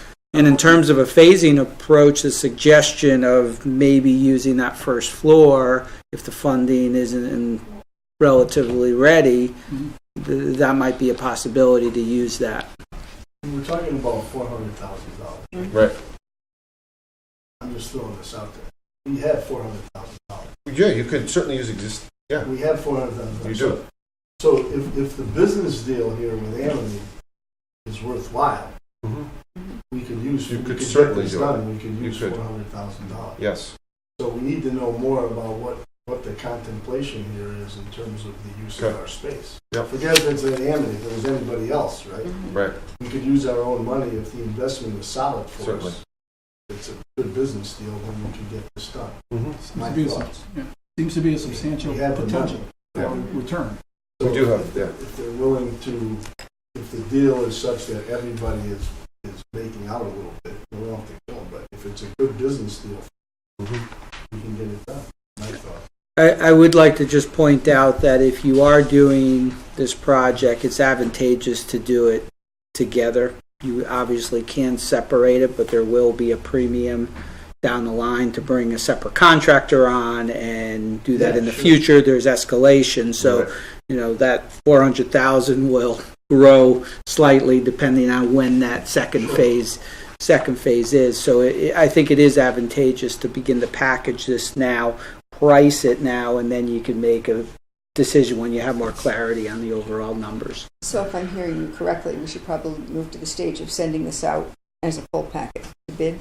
Just so we And have then numbers. break the price up Second floor independently as an addition of whatever you as an add alternate price, or Right. essentially an itemized bid that you will see what that cost we'll will have be. some- Time to do the ROI Correct. analysis and see if it makes sense Exactly. for everybody to do. Right. Right. And we were going to invest our 400,000. We got to get it. Right. And there is there is an endless shelf life essentially on the drawings. So even your investment in these drawings will be there even if you don't use them. So in the future, now have a set of plans Right. that you could roll out in the future and use. I had an engineering question. When the new firehouse was built, one of the motivations was that the old firehouse was structurally unsound. And I know some reinforcement was done. Are you satisfied that that building is now structurally sound and can support all these Yeah, things? from a use group, we were the architect who designed the new firehouse, so I'm well aware of the discussions that go back to that time. Firehouse requires a certain seismic factor for earthquakes, an impact categorization. This is now a business use by the building code, so it's less stringent. It's not a life safety building like a fire department. So from a structural element, there are no signs of settlement, but from a firehouse, you would need to have a more reinforced structure. In this case, with the use, you're not required to do that. What are the regulations regarding a school structure? Because essentially this would be used as a... Yeah, it's still a mixed, it still would be a mixed use, but the code allows us to pick the most stringent, and actually we would call it assembly and not educational. And assembly because you're talking about using this for other things beyond the classroom, such as a meeting like this potentially and so forth. So we're going to design it in the theoretical sense that is assembly and it's mixed use. It's actually going to be an assembly categorization across the entire But building. you're still putting school children in that building. Correct, and assembly actually takes a higher risk because it's more dense than a school environment. So is that the consensus of the board that we asked David to proceed with? The next step, we have to do a motion to do that, or just everyone under consensus? Yeah. Okay. Anybody have any other? I think we all seem on the same page. Okay. Okay. Great. All right, great, so. Thanks. Thank you. Thank you very much. Happy Valentine's Day. Move on to item 18, UI LED streetlight presentation, Tom Periglio.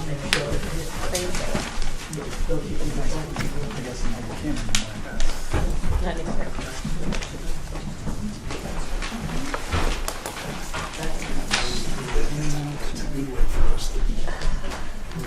It's a good way for us to renovate this Yeah. and not have it cost us. Right. Many things we spend money on that make money. Yeah. Yeah, So this is a win-win. yeah. Yeah. Yoga's not breaking in. Just $250,000 a year.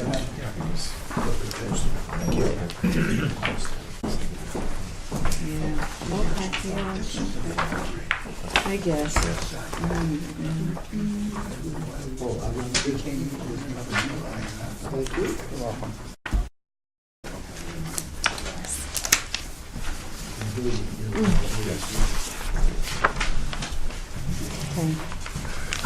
right? Yep.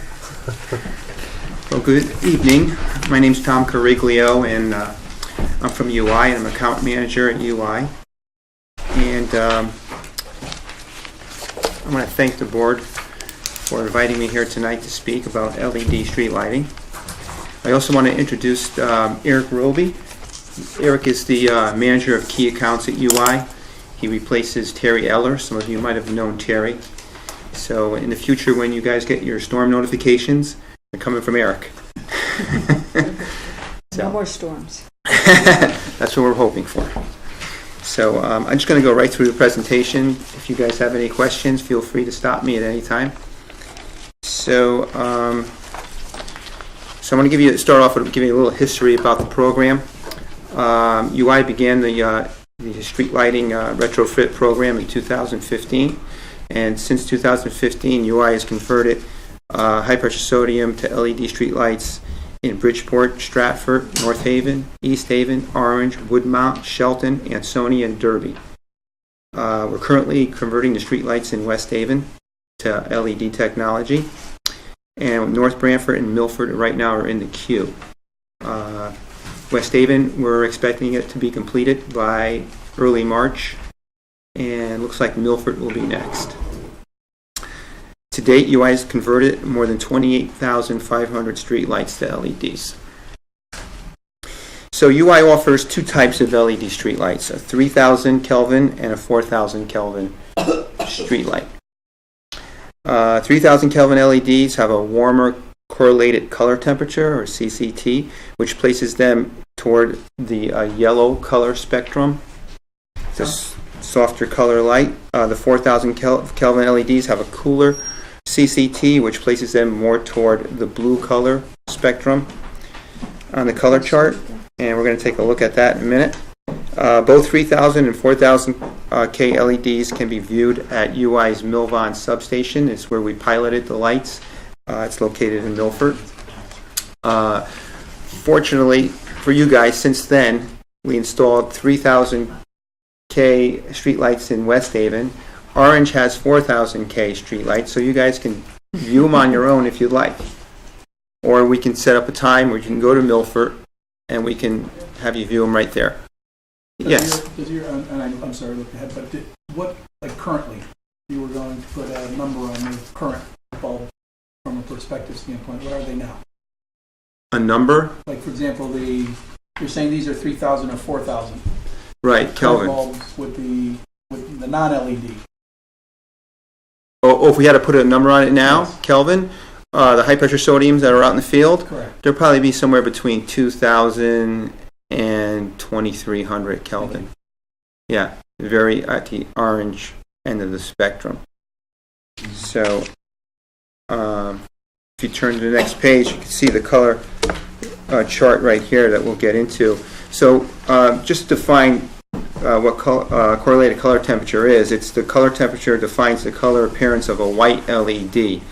CCT is defined in degrees Kelvin.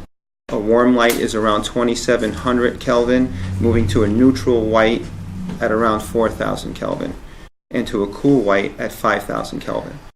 So if you look at the chart here, your existing high pressure sodium lights are around 2,000. They're kind of in that yellow-orange color. The 3,000 Kelvin LED light we offer is getting more. It's more of a yellow, getting toward white Kelvin temperature. 4,000 Kelvin is getting toward more of a white correlated color temperature, or what they call a cooler temperature. And then on the next page, this is a picture from our Milvon substation. So this is the 3,000 Kelvin versus the 4,000 Kelvin. So if you look at the light color on the ground, don't look up in the air, because I think that's a floodlight in one of the pictures, and that's not the way it's going to look in the field. But if you look at the 3,000 Kelvin on the ground, you can see it's a little yellower than versus the 4,000 Kelvin light, which is appears to be more whiter. Both of these lights are have a high color rendering, more so than the high pressure sodium lights that you have now. You can see colors very well under both of these lights. Next chart is the equivalent watts and lumens chart. So this is pretty much what the manufacturers suggest for equivalent wattages and lumens for the existing high pressure sodium lights.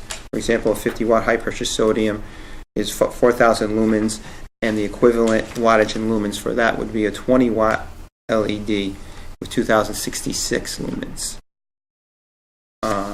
We get questions on why are the lumens lower? Is that going to make our light level lower?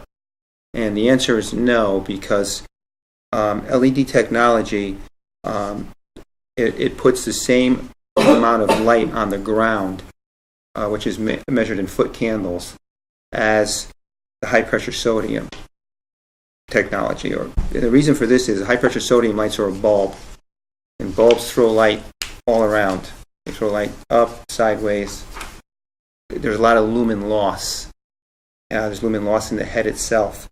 With LED, there's very little lumen loss. The lumens are directed right down at the ground, a very tight pattern, so you're able to use less wattage, therefore less lumens.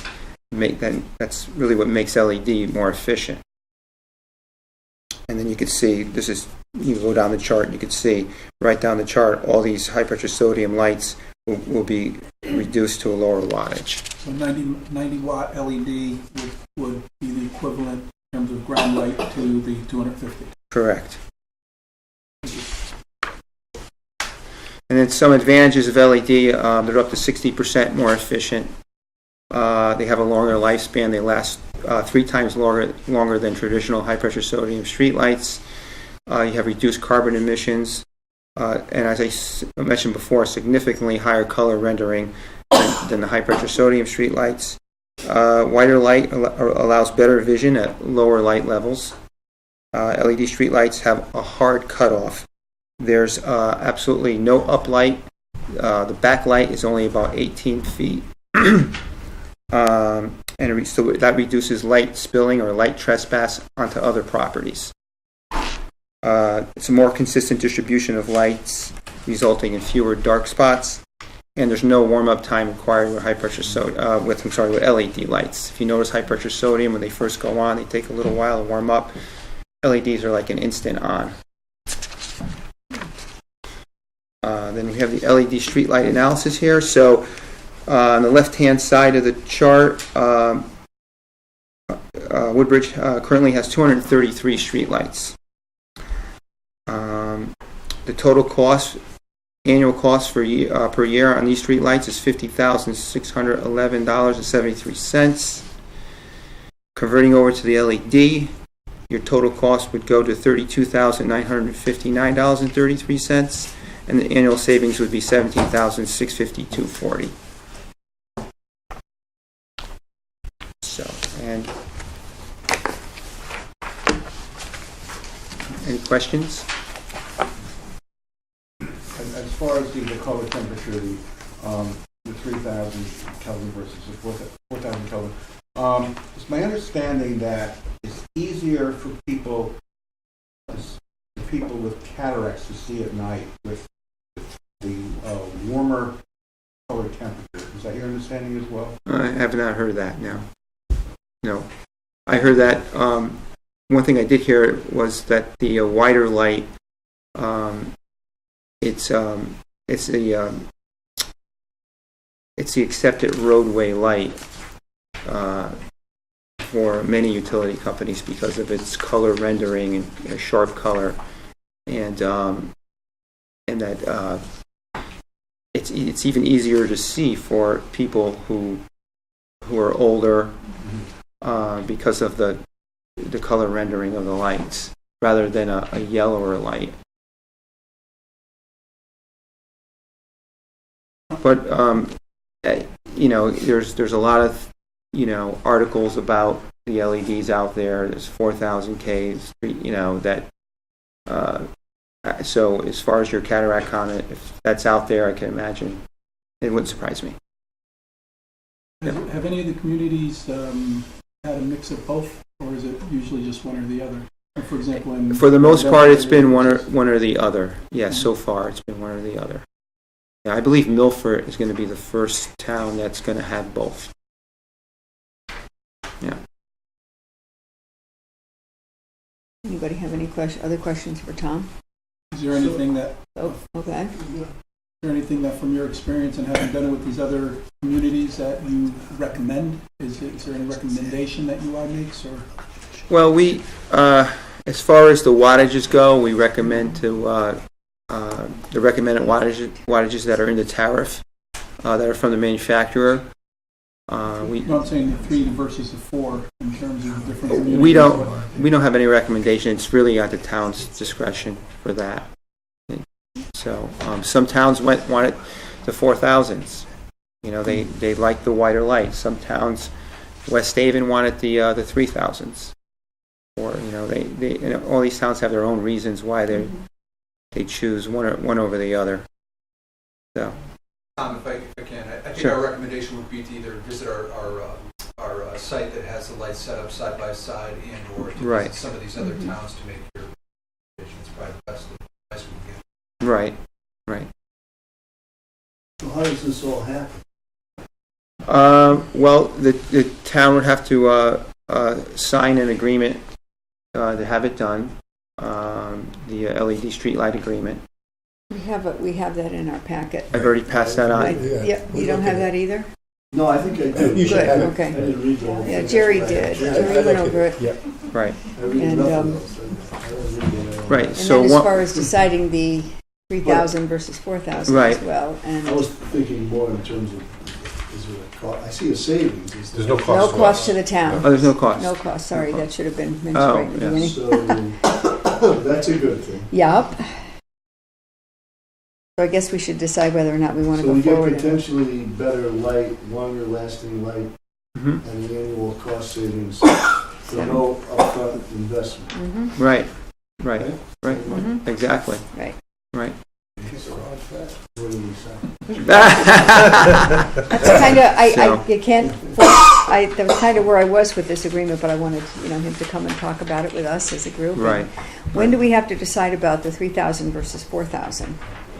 Does it have to be done It has to be when you sign the agreement. when we sign the agreement? Right. Because we need to So order. does anyone have any thoughts on that? Yeah, I think we should go take them up on that offer. Go see Go him. to a Milvon substation Yeah, where is in Milford. That's on Bridgeport Avenue in Milford. It's kind of like. Or there's 2 towns, right? Drive down the street that's in both. There's 2 towns, We right? could do that instead. You could Where look are at they? West Haven streetlights that they converted over, or Orange, West Haven has the 3,000. and Orange has the and Orange 4,000. has the 4. They're all there now? They're there now. If I went Orange is down- complete. You can go there tonight. You can leave here tonight and drive through Orange and see the 4,000s. So they're the whiter light. Or you can go to West Haven. It's not 100% done yet, so I would have to probably get some streets to send you to. Okay. So what's the cost, what's the savings delta and all that between the, is there a difference between the 3 and the 4? No, Just preference? just preference, just the color. Just the color preference. Yeah, there's about a 6-week lead time to get the 3,000s.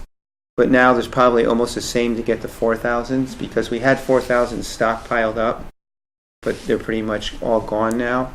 So it's going to be probably a 6-week lead time for either 3,000s or 4,000s. And how long does it take you to do the town once you get started? Well, it would take about a week to do Woodbridge 200 because a crew can do about 25 lights a day. Mm-hmm. So if we had 2 crews, 50 lights a day, I mean, that would be less than a week to do 300 lights. 233 lights. One crew would take about 10 days. So it depends, how many crews we want to allocate to the town to do this. Okay. Well, I think I'm hearing, as far as consensus, we should wait to sign this till, does everyone want to go see the difference, or do they want to agree on one or the other right now? What do You can guys approve think? the contract He subject said to you agreement. can't. Oh, can we? You can't Yeah. until... Well, No. You can approve the contract and authorize the first selectman to sign it, subject to agreeing on the 3,000 or 4,000. Or you can wait, whatever you want. But Right, You can get it off right. the agenda by I mean, it's, approving the concept. I mean, you could do that, but nothing's going to happen until the color is Right, that's true. I understand. is decided. I mean, we're not going to order anything. Right. So, Just to avoid coming back to the Board of Selectmen and talking about the contract. okay, yeah. Or you can wait till and do it later. We could do it in March. What's the consensus? What do you guys think? My sense is that the only decision is 3 or 4. Yep. Right. But I think we're in agreement that we want to do it, so Yeah. why not? Okay. It just may take you longer to guys get think, into the okay? queue. That's all. Okay. Because there's a few other towns that are in the same spot you guys are at right now. It's just, to sign. So once we get We could go all on our own. We wouldn't have to have a field trip. Yeah, I guess my only question was, to visually see it. Right. I want to follow up a little bit with what Dave asked, though. Other than going to see the lighter ones, whiter, Yeah. more yellow, is there any research on which one better visibility under certain circumstances, this kind of thing? Or is there anything we should be considering other than just one's whiter and one's yellow? Right. Well, all I can say is the 4,000 was the it still is the accepted roadway lighting for electric utilities. It's the number one light for utilities. The 3,000K kind of started to become popular because of the AMA article that came out about circadian rhythms and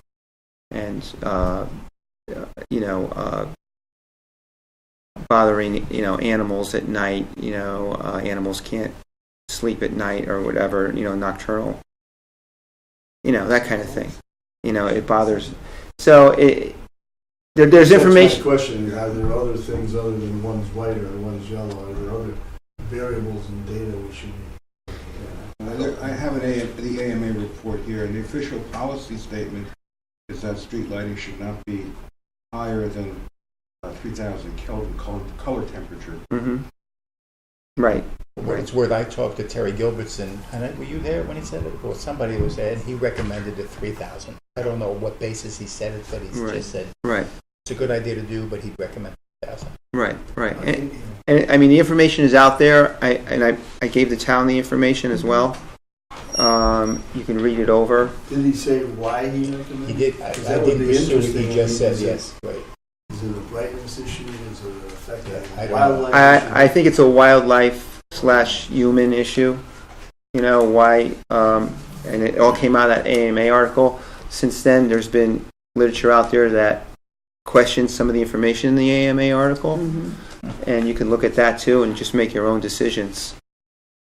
Difference. I mean, the difference between the 4,000 and what we have right now would be significant, as opposed to going with the 3,000. That would be less, obviously better light, but apparently less impacting. And just based on what David said, my inclination would be to lean toward the 3,000. I was always leaning toward the 3,000 personally because I remember, thinking about the environment and the impact on wildlife, circadian whether or not rhythms, if that's true. Right. We certainly don't want to. That would be my thought. Right. But it's up to you guys. Should we enter it into the 3? What do you think? Want to go with the 3, or you want to go see it? I think the cost savings justify changing the bulbs. I mean, we all did it in our homes. Right. The issue is just whether or not. I think we're all in agreement that we should go forward. We're all in agreement to go forward with the contract. The 3 to 4 is the issue. So the issue is, do you want to? Well, it sounds like the 4 has controversial aspect to it, whether it's with eyesight or animals, but there wasn't anything as controversial with the 3, where residents might not be coming and objecting because they wouldn't notice it as much. Sounds like it's more of a subtle. Though, right? So presumably the 4 is a brighter, gives you a better visibility when you're driving. Right. So we have to determine. I mean, I don't think it's that easy a decision to make. I don't think I want to make it personally right now. I'd like to, Orange isn't that far, I'd like to drive around. And you gotta go to West I'm Haven. all for animals and all too, but Right. I don't know. I mean, the purpose of these lights is to, Okay, for lighting, for driving and for seeing and visibility. so why don't we just, you give us a list of roads, send that to us. We'll Okay. get it out to the selectmen. Everybody go do your due diligence and take a look. I just have And we'll come back, Yeah, I I guess, just have and one other- hopefully get other this done in In next March. meeting, March. Okay. These street, we're gonna view these street lights in a static, situation. When we're driving, pass a light, accommodate down, accommodate up, pass a light, accommodate down. You can go to Orange and up. drive around. It doesn't have to be static. Well, why don't we just go to Milvon substation where we pilot the lights and we can see them side by side? It'll look just like the picture in this presentation. You'll see it just like this. Many towns came here to look at the lights. What do we have in Orange? 4,000. 4,000 is in Orange. Throughout Orange. Throughout the entire, And West yeah. Haven is 3,000. And West Haven is Okay, 3,000. well, that makes it easy. Okay. So, Does everybody want to go to his do you- his substation, or you want to go? you guys want to go to? What's the address? I don't have the address here, but I can get that. I can get that to. Coordinate that through. I'll get that to Betsy. Why don't everyone, we'll let everyone make the decision where they want to go. Okay. You want to just let me know what you want Yeah. to do then? Yep. And if you want to go to the substation, I'll set that up. Okay. If you don't, I'll get you some streets in West Okay. Haven. All right. Okay? So we'll send it out with those, both opportunities, and everybody just, Mrs. Shaw will send out, and then everyone let her know whether you want to do the substation tour or the West Haven Orange tour. Okay. On your own. On your own. On your own. Yeah, you're on your own. Okay. Thank you so much. The substation, do they need to make an appointment, or is it? Yeah, we have to schedule it. Yeah, actually, the substation would be, if we could, a group, because we have to get their. So we'll do a resources field from- trip if everyone chooses to do that. Right. Okay, Have to accommodate. Yeah, we'd want to do a one-time right, thing. gotcha. And we're holding, am I correct, we're holding, voting on the approval of the contract? Correct, Until till March. March, yeah. Right. We'll get it done, I hope. Okay. Okay. Thank you so much. All right, thank you. Okay. My goodness, Amity Woodbridge Historical Society, Barbara's been very patient there, thank you. Tassos, you're next, hang in.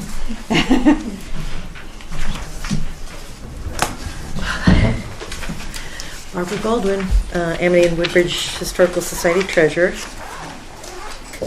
Do you want to address both issues or just the one? We might as well do both. Great. The amendment and the lease for the tenant, okay. Right. So we made no changes to the amendment. We all approved that as it stood. And the amendment just quickly extends the term because the lease for the Darling House expired in June of 2017. It was originally a 10-year lease, so we made a new amendment for a 10-year lease. Right. Motion to approve. That's the first one, yeah, just trying to find it, It's sorry. under, the amendment is under town council. Okay, sorry, all right, I'll just go ahead. Okay, so I'll entertain a motion to approve the First Amendment to the agreement between the Town of Woodbridge and the Amity Woodbridge Historical Society dated today's day. I won't read the whole thing. Is there a second? Second. Any discussion on this? All in favor? Okay, thank you. Thanks. And then we have the Darling House tenant lease. Correct. The changes to that from last year, we had a year-to-year lease, was that we increased the rental by $25. We changed the time period to the end of June to accommodate the agricultural season for our tenant, and that there are some names and dates changed for the current year. Everyone have a chance to look this over? You looked at it too Yes, as well. it's the too. same one, Everybody except for the changes. comfortable? So Okay. we'll be back in October with Got it. another lease for a longer term. Okay. Okay. Okay. So I'll entertain a motion to approve the tenant lease caretaker's house, or of the Thomas Darling House, as presented to you in your packet and discussed by Barbara Baldwin. Thank you. You're welcome. Is there a motion? Is there a second? Second. Any just further discussion? All in favor? Thanks for waiting. Okay, thank you. Thanks. Tassos, thank you for being so patient. This is the item 20, Massaro Farm update. Good evening. Tasos Kyriakidis, president of the Massaro Community Farm. It's interesting that I'm the person who's between you and dinner and That's okay. dessert. And our Valentine's. I have 3 waiting at home, so I'm going to make this fast. Thanks for having me tonight, and I actually felt like a continuing education class. I learned about lumens and kelvins since high school physics. Kind of fun. And AMA reports that's my line of work. A couple of updates on Massaro, but before I start with the updates, the last couple of months I've had discussions and meetings with Beth about how to continue, enhance, and increase the cooperation and partnership between town and Massaro. And we've gone back and forth, and we've agreed that the first selectman will serve as a liaison with a non-voting capacity. The position, The position, yes. Right, not me. And there will be communication ahead of our meetings, our regularly scheduled meetings, and if there's matters of interest to the town, they will come to the meeting, and we'll rearrange our agenda to reflect We're going that. to share agendas going Yes. forward, right? So that's the first item of update. In terms of what's going on in the farm, if you drive by, it looks quiet, but there's a lot of things happening in the background. And a lot of things are happening in terms of programming. We're putting together a new program for this season, beekeeping, adult workshops, programming for children. We have after-school programs to the Woodbridge Rec beginning first week of April, and we have more weeks of summer camp on the farm this summer.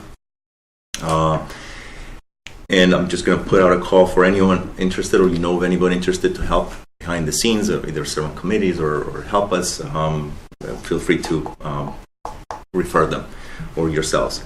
If you've noticed, we've started a potluck dinner series at the library, and we had the first one is going to be the next one is going to be a screening of the movie Fresh, February 28th at 6 p.m. And there's going to be a conversation with a farmer to talk about the content of that movie. And we have 2 more events scheduled like that, the last Wednesday of March and April, same time at 6 p.m. It's been very successful. I think the first one we had about 50 people attend, so it's a great event. The next thing on our spring schedule is the Melon Heads, the bike ride group, Rock to Rock. It's our this is the 10th year anniversary of Rock to Rock, and it's our 5th year participating. We've been the #1 fundraising team the last 4 years, right, John? And we want to continue that. So anybody wants to ride with us, you can call the farm office, and Becca or Katie will entertain that. It's April 28th. And it's a nice ride. There's different opportunities to sponsor. Yeah, you can sponsor. If you don't want to ride, you can sponsor anybody on the team, but it's a fun event. There's different distances you can ride. Bikes? Yeah, bikes. Yes. Yeah, and we're called the Melon Heads because I think last time I was here, I brought my big helmet that looks like a melon, and you can spot us. They're watermelon. Yes, they're watermelon. It's Yeah. like a half a watermelon. In terms of the community-supported agriculture options this year, we've heard some comments from people who've been with us for a number of years, and we're providing some flexible choices because sometimes 20 weeks you get a lot of produce who might offer an opportunity to get partial CSAs, and I've heard a lot of people will get all this stuff. We're stuck with it by the end of the week, and then we go to get more, so what do we do with it? So if you're interested in that, talk to Steve, our farm manager, or Katie, or somebody in the office, and and our website actually has that information as well.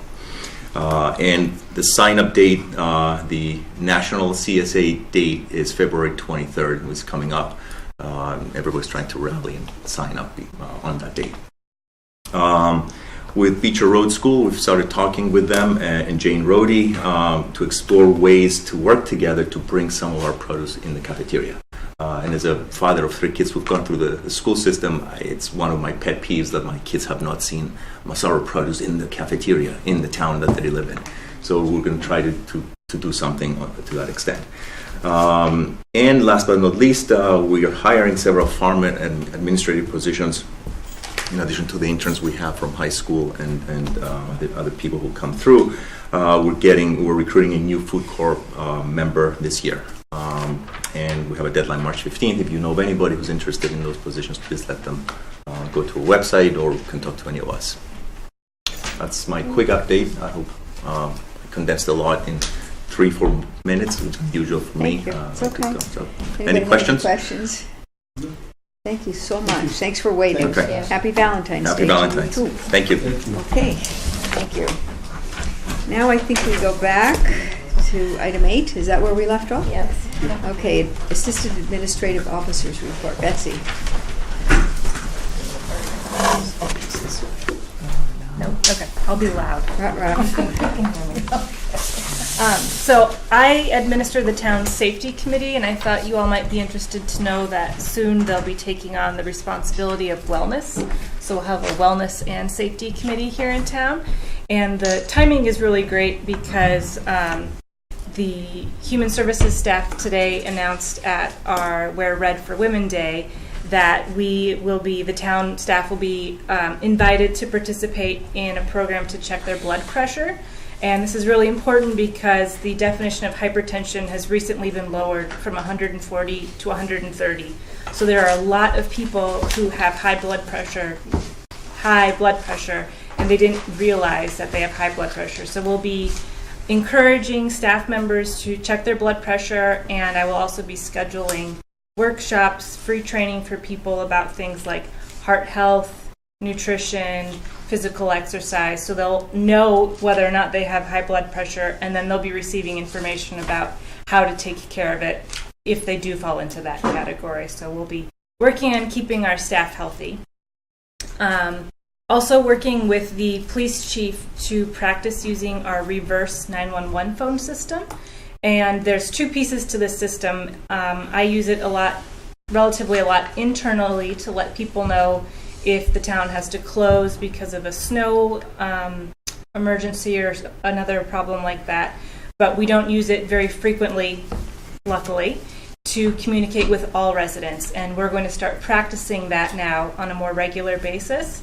So all residents will receive a test message. It'll be very clearly marked that it's a test. And we will do some work Won't be to... Hawaii repeated. Yes. So we'll be doing some work ahead of time to let people know to expect a test message. So there should be no confusion at all that this is a test message going out. Lastly, I have some good news. The microgrid test was a success, and it will be turned on any day now. Good. Thank you so much. Anybody have any questions for Betsy? Okay, thank you. Item 9, Communication Director and Grant Writers Report. Sheila. So I have a 2-part report for you tonight. As Beth mentioned earlier on, we did experience a delay with the Postal Service regarding our surveys. So I'm going to walk you through how this happened. We, on the 23rd of January, we had an updated timeline that we presented to, or we included in your packet at the Board of Selectmen meeting where you guys approved the funding to send it out. And we had intended at that point to get the survey mailed out to households the week of January 29th. But then there was, just to refresh your memory, we had some discussion about paper use. We wanted to be able to make sure that we could use a kind of paper that kind of gave us an assurance that there weren't copies being made. It did take a couple of days. There was a little bit of delay in that. There was not an increased cost, though, so I'm happy to tell you that. Even though we had a little bit of a delay there, we still made it in our deadline, the week of the 29th. The surveys actually mailed on Friday, February 2nd. They did not go smoothly with the post office. And very early the next week, we began to inquire what is going on and what is happening. Time to all check our blood pressures at town hall. Yeah, there was that. Oh. So I'm going to read to you what we got from the postmaster because they did kind of a high-level report on this, and they were in touch with us constantly until they located these items. So, and Beth asked me to kind of read this into the record so that everyone knows what happened. So it's a message from someone named Leonard Roque. He is the manager of customer and industry contact at the post office, and he says, "Dear Ms. McCraven, this is in response to your inquiry. Although we cannot pinpoint the exact reason why the trays of mail for Woodbridge were delayed, we can say based on our scanning and subsequent review of the information available to us that the mail was misdirected to a plant that would not normally process and distribute the mail for Woodbridge. In this case, the trays were sent to our New Jersey site. While being processed in New Jersey, the mail was subsequently identified by zip range and sent back to Hartford via Springfield, Massachusetts, at the plant there, which would be the correct routing for this mail. These handlings, however, added transportation time and further delay. The trays were then processed in Springfield and dispatched to Hartford, where they were staged for sorting on our letter sorting machines. So they gave me a phone call about 7 o'clock Friday night to say they had located them and that they were going to get them to us as soon as possible. They go on to say what happened once they found them in the system and got them back. And again, we regret this unfortunate circumstance and any negative effect on the residents of Woodbridge, Connecticut. If you need additional information, please contact. So I have copies of this. So that was Friday night. Saturday, people began to receive their mail. So we'll pick up the timeline from there. We basically realized very quickly that we were going to need to extend the deadline. So we extended the deadline 1 week and 1 day because we have a holiday on Monday, so we've now extended it to Tuesday, February 20th. So information about this delay and the new deadline was posted to the website on Thursday the 8th, which is actually prior to the post office coming back and telling us. We had posters here at Town Hall and at the library. And, I think there's 4 locations in Town Hall plus Public Works and the library.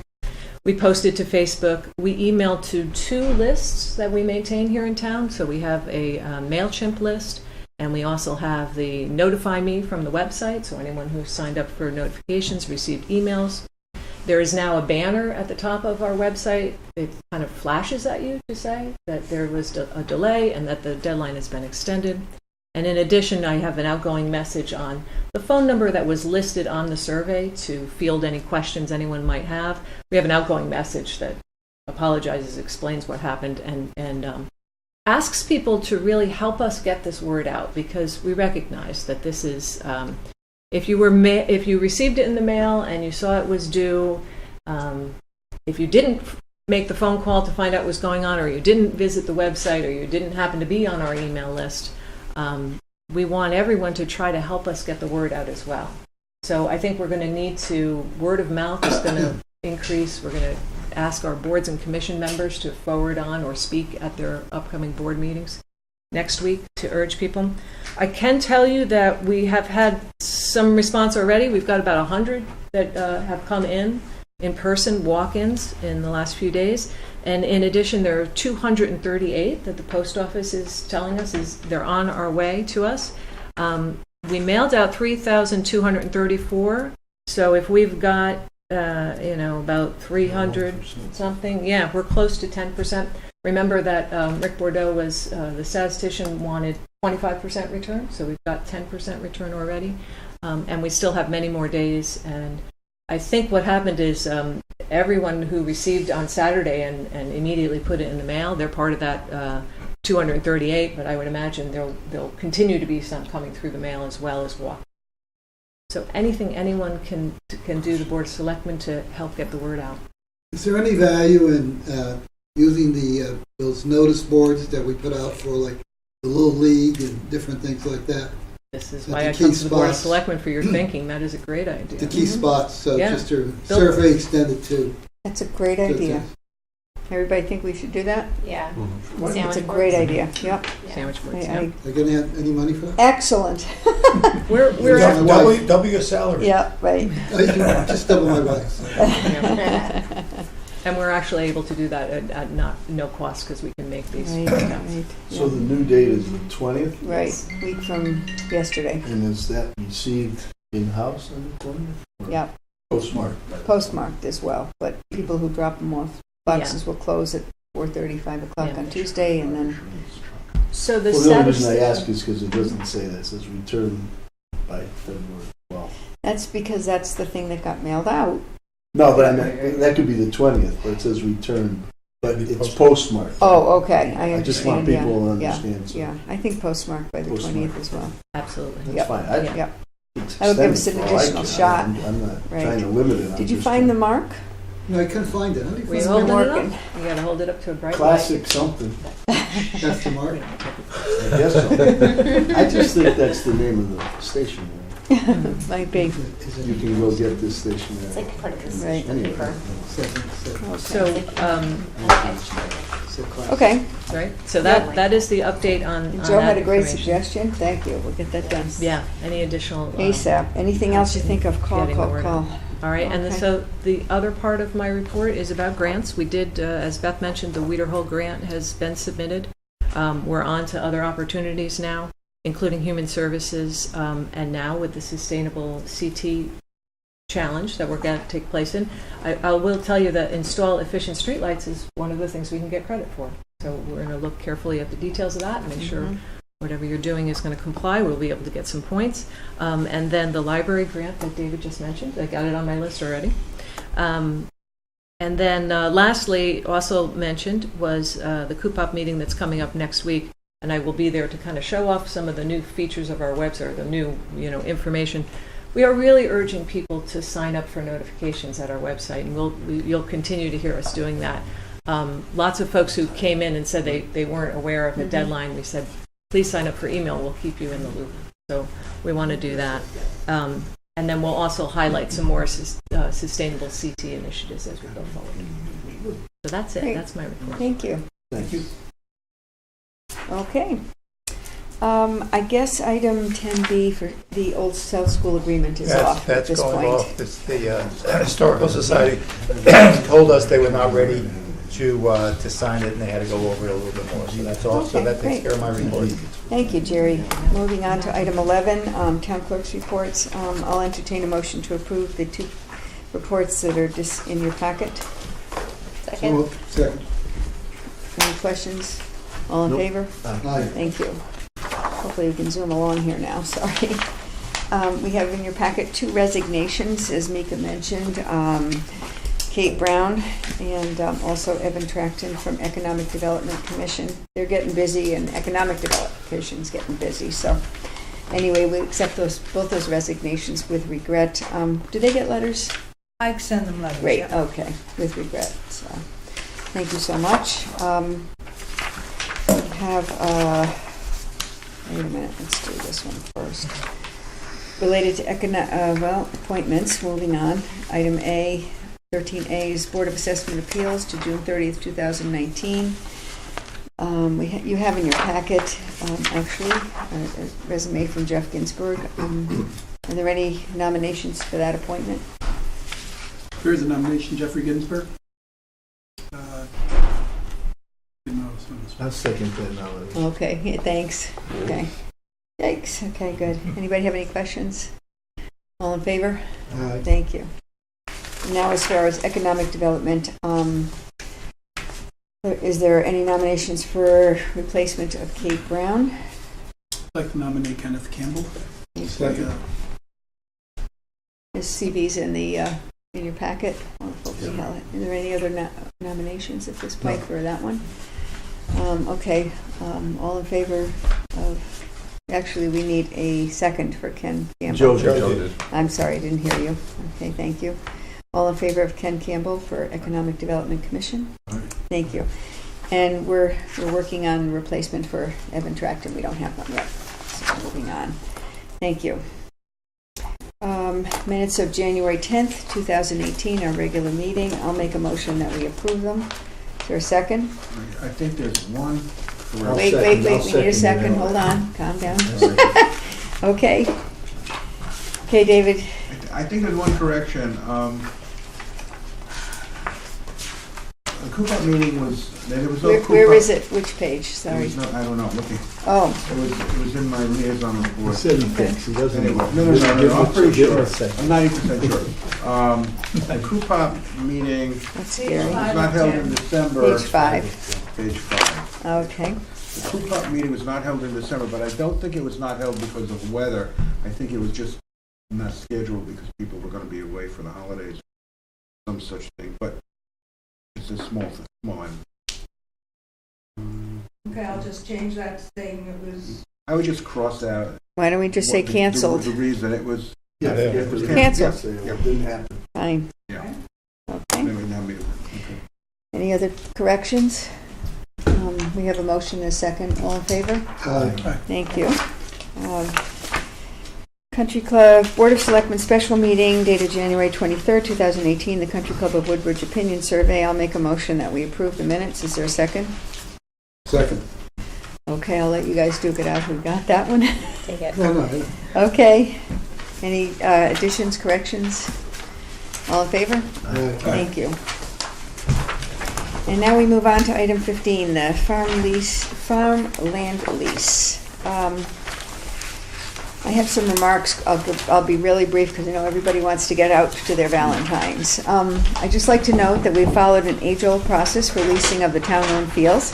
This is the same procedure that Jerry Shaw has followed going back as far as she remembers. Thank you, Jerry. And that's certainly a significant span of time. Hey, what? I want to just thank Jerry for all her work on this every year after year. I'd like to note that there are some opportunities in the Sustainable Connecticut program to take a fresh look at how we do this and what goals we can achieve in making these fields available to farmers now that we have that approved going forward. I'm going to ask Jerry Shaw or Weiner? Who am I going to ask? Thank you. To work closely with Sheila and the sustainability team to see if we can qualify for points towards certification and also see if any grants are available for the town to apply for. This brings up the topic of further ways we can collaborate with community members. I was approached a few months ago, last summer I guess, by Jim Urbano, a resident in Woodbridge, who suggested we look into an agricultural commission for the town. As a first step to investigate this, I've asked our Conservation Commission Chairman Jason Morrill to take a look at options. Should we have a regional commission or task our existing Conservation Commission or even a subgroup of the Conservation Commission? Jason has this on his agenda for the next meeting of Conservation. I'm looking forward to hearing more and, of course, keeping the Board of Selectmen informed as we look into this idea, so I'll keep you posted. So with that, let's hear about farmland leases. They're all in your packet? Yes, everything's in the packet. Because we have so many new members on the board, I gave you more information than you needed probably. But the first sheet is showing you what lands the town owns and leases. And then there are a group of what we call flyovers that Betsy Chris put together for me, showing where they're located and the amount of acreage. And most of them are part of an acre. So several are just part of an acre, some are 2 acres of the lands. Then there's the guidelines for leasing, which we adopted in 2010. And then I put in a sample lease that was written by Jerry Weiner. And then there's a summary of who has requested to lease which parcels. And everyone on this list has been leasing these parcels. Most of them have been leasing them for several years. And we have no competing requests. And we have no competing requests, no. Okay. So I forget how You can do a motion and just name each one and do it all in one motion rather than Okay. separate ones. All right, and then there might be some discussion on this, so why don't we I'll make a motion that we approve the summary of requests for lease of farmland, 2018 requests as listed in the packet as of February 7th, 2018. And I'll list them all. Ethan Schneider, Cone Farms, Darling House tenant. The field south of Darling House, planting vegetables, etc., and also half lower field adjacent to West River Vegetables, share with Sarah Shepard. Sarah Shepard, the next one, 1990 Litchfield Turnpike is her address. She would like A, 1936 Litchfield Turnpike, B, 1966 Litchfield Turnpike acre property? Acre property, thank you. And C, 1907 Litchfield Turnpike, field north of Stonewall, lower field adjacent to West River, and that's the one she will share with Ethan Schneider. Chris Sorensen, 420 Amity Road, 1910 Litchfield Turnpike, the field behind the yellow barn. And B is a courtesy to the town. Chris Mose, the town-owned Meese property, did I say Meese right? On Ribbon Road to keep the scrub down. Keith Arnold, 127 Beecher Road. A, Fitzgerald property, 2 front fields and lower field. Keith seeds the 3 fields and harvests the resulting hay. And B, Peck Hill Road, Elderslie, hayes 3 fields there. Tim Kriz, 13 Bear Hill Road, the Zwick property, 280, he lives at 13 Bear Hill Road, but he would like permission for Zwick property at 282 Seymour Road. Access is very difficult, and he has an agreement with the owners of the adjacent property to access the field through their driveway. And the last one, Christina and Oliver Holland, 48 Center Road. They would like a lease for Allegri property, 160 Peace Road, and portion of 52 Center Road. Note, last year there was an agreement with the Recreation Department allowing cars to be parked on a portion of the property during soccer season. The Hollands request that the town consider a 5-year lease. See request attached. And I think their request, as I remember, was just for this year, and then consider a 5-year next time. Correct. So, because she was unable to be here. Went down through the letters. The Recreation Department requests the use of, and I didn't put this in the list because we got it this morning, use of the same portion of the Allegri Hitchcock Field that they used last year for parking during the soccer games, June 19th through August 16th. Is that in their new lease? Yeah, it was in their lease last year also. It was in their lease last year, and we'll have it in we'll this put year. the same language in this year. Okay, great. Okay, so I did that motion. Is there a second? It's less than a year, yeah, it's only a little, it's less than a Okay, year. Joe Crisco seconded it. Thank you. Any discussion? Beat me every time. Is that the way it works? Pardon? Once leased, there's no option to do anything else. It's Correct. up to them to do whatever they. We can't use it, we're giving it to them for the 8-month period, I guess. Yeah, it is, it's from March 1st to December 31st. Right. And during this time, this new group will probably be coming up with some ideas. Okay. Any other discussion? I wanted to bring up an issue in general about this leased land. One of the issues that's been floating around has been this dog park. And the Fitzgerald property is beginning to become a little contentious. My question is, if we, in the future, grant the dog park, and we need to find a place for it, and one of these fields is, or part of one of these fields is suitable, how does a lease impact our use of one of those fields for potential dog park? We're committing for the 10-month period that we can't use it. So if now the talks are ongoing about the dog park, we'll just know next year if a parcel needs to be used, we won't do the lease. But you can't have a dog park for the next 10 months on one of these properties. So real quick, I saw something in there, and you guys mentioned the potential for a 5-year lease over at 48 Center, yeah. No, Center Road, right? Center Road. Mark Santorum. The Hollands have it now. I don't want to be premature, but don't we have a process now where it's 1 year or 1 year lease? Yep. 10 months. 10 months for everybody. Yes. Yes. Yeah, that's why. So I want to be fair. I know we're putting it off. I want to be fair, but I mean, if we're going to offer it to one, we have to offer it to Absolutely. And I was going to say that if it was going to be discussed tonight, that you'd have to other people. I just don't want people to be misled and think Right. that, okay, next time I'll make it 5. But and I'm not saying we could, but we have to. It has to be universal. It is a significant departure from the tradition and custom. And we can't cut one out, I don't think, unless we have some compelling reason to do that. How much do we collect for these leases? $10. $10. $10 per parcel. For 10 months. Per parcel. I think it came up last year. Me? Did you say it last year? Somebody did. I don't remember. But maybe. Yes, it did come up, but and I'm not quite sure which group was supposed to be discussing it, but it's not been discussed. Not a moneymaker for the town. But it does keep them. But we don't have to take care of them. That's exactly right. They do it for us, and saves us the time. The Public Works Department would be very, very busy maintaining all these properties. So these people mow this property? These people mow this property for hay? Do they have the facilities for mowing property?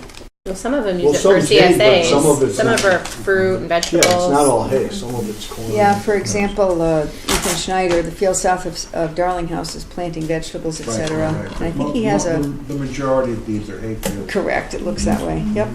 Yeah, the only one that is actually seeded to what I would call prime hay Uh-huh. is the Fitzgerald Field, Keith Arnold. Right. He seeds those fields every year. Okay, so we have a motion and a second. Any further discussion? All those in favor? Okay, thank you. I think we did it. Motion to adjourn, adjourn. Joe, thank All you. right, I'll Joe. second that. All in favor? Thank you. Happy Valentine's Day. Thank you, guys.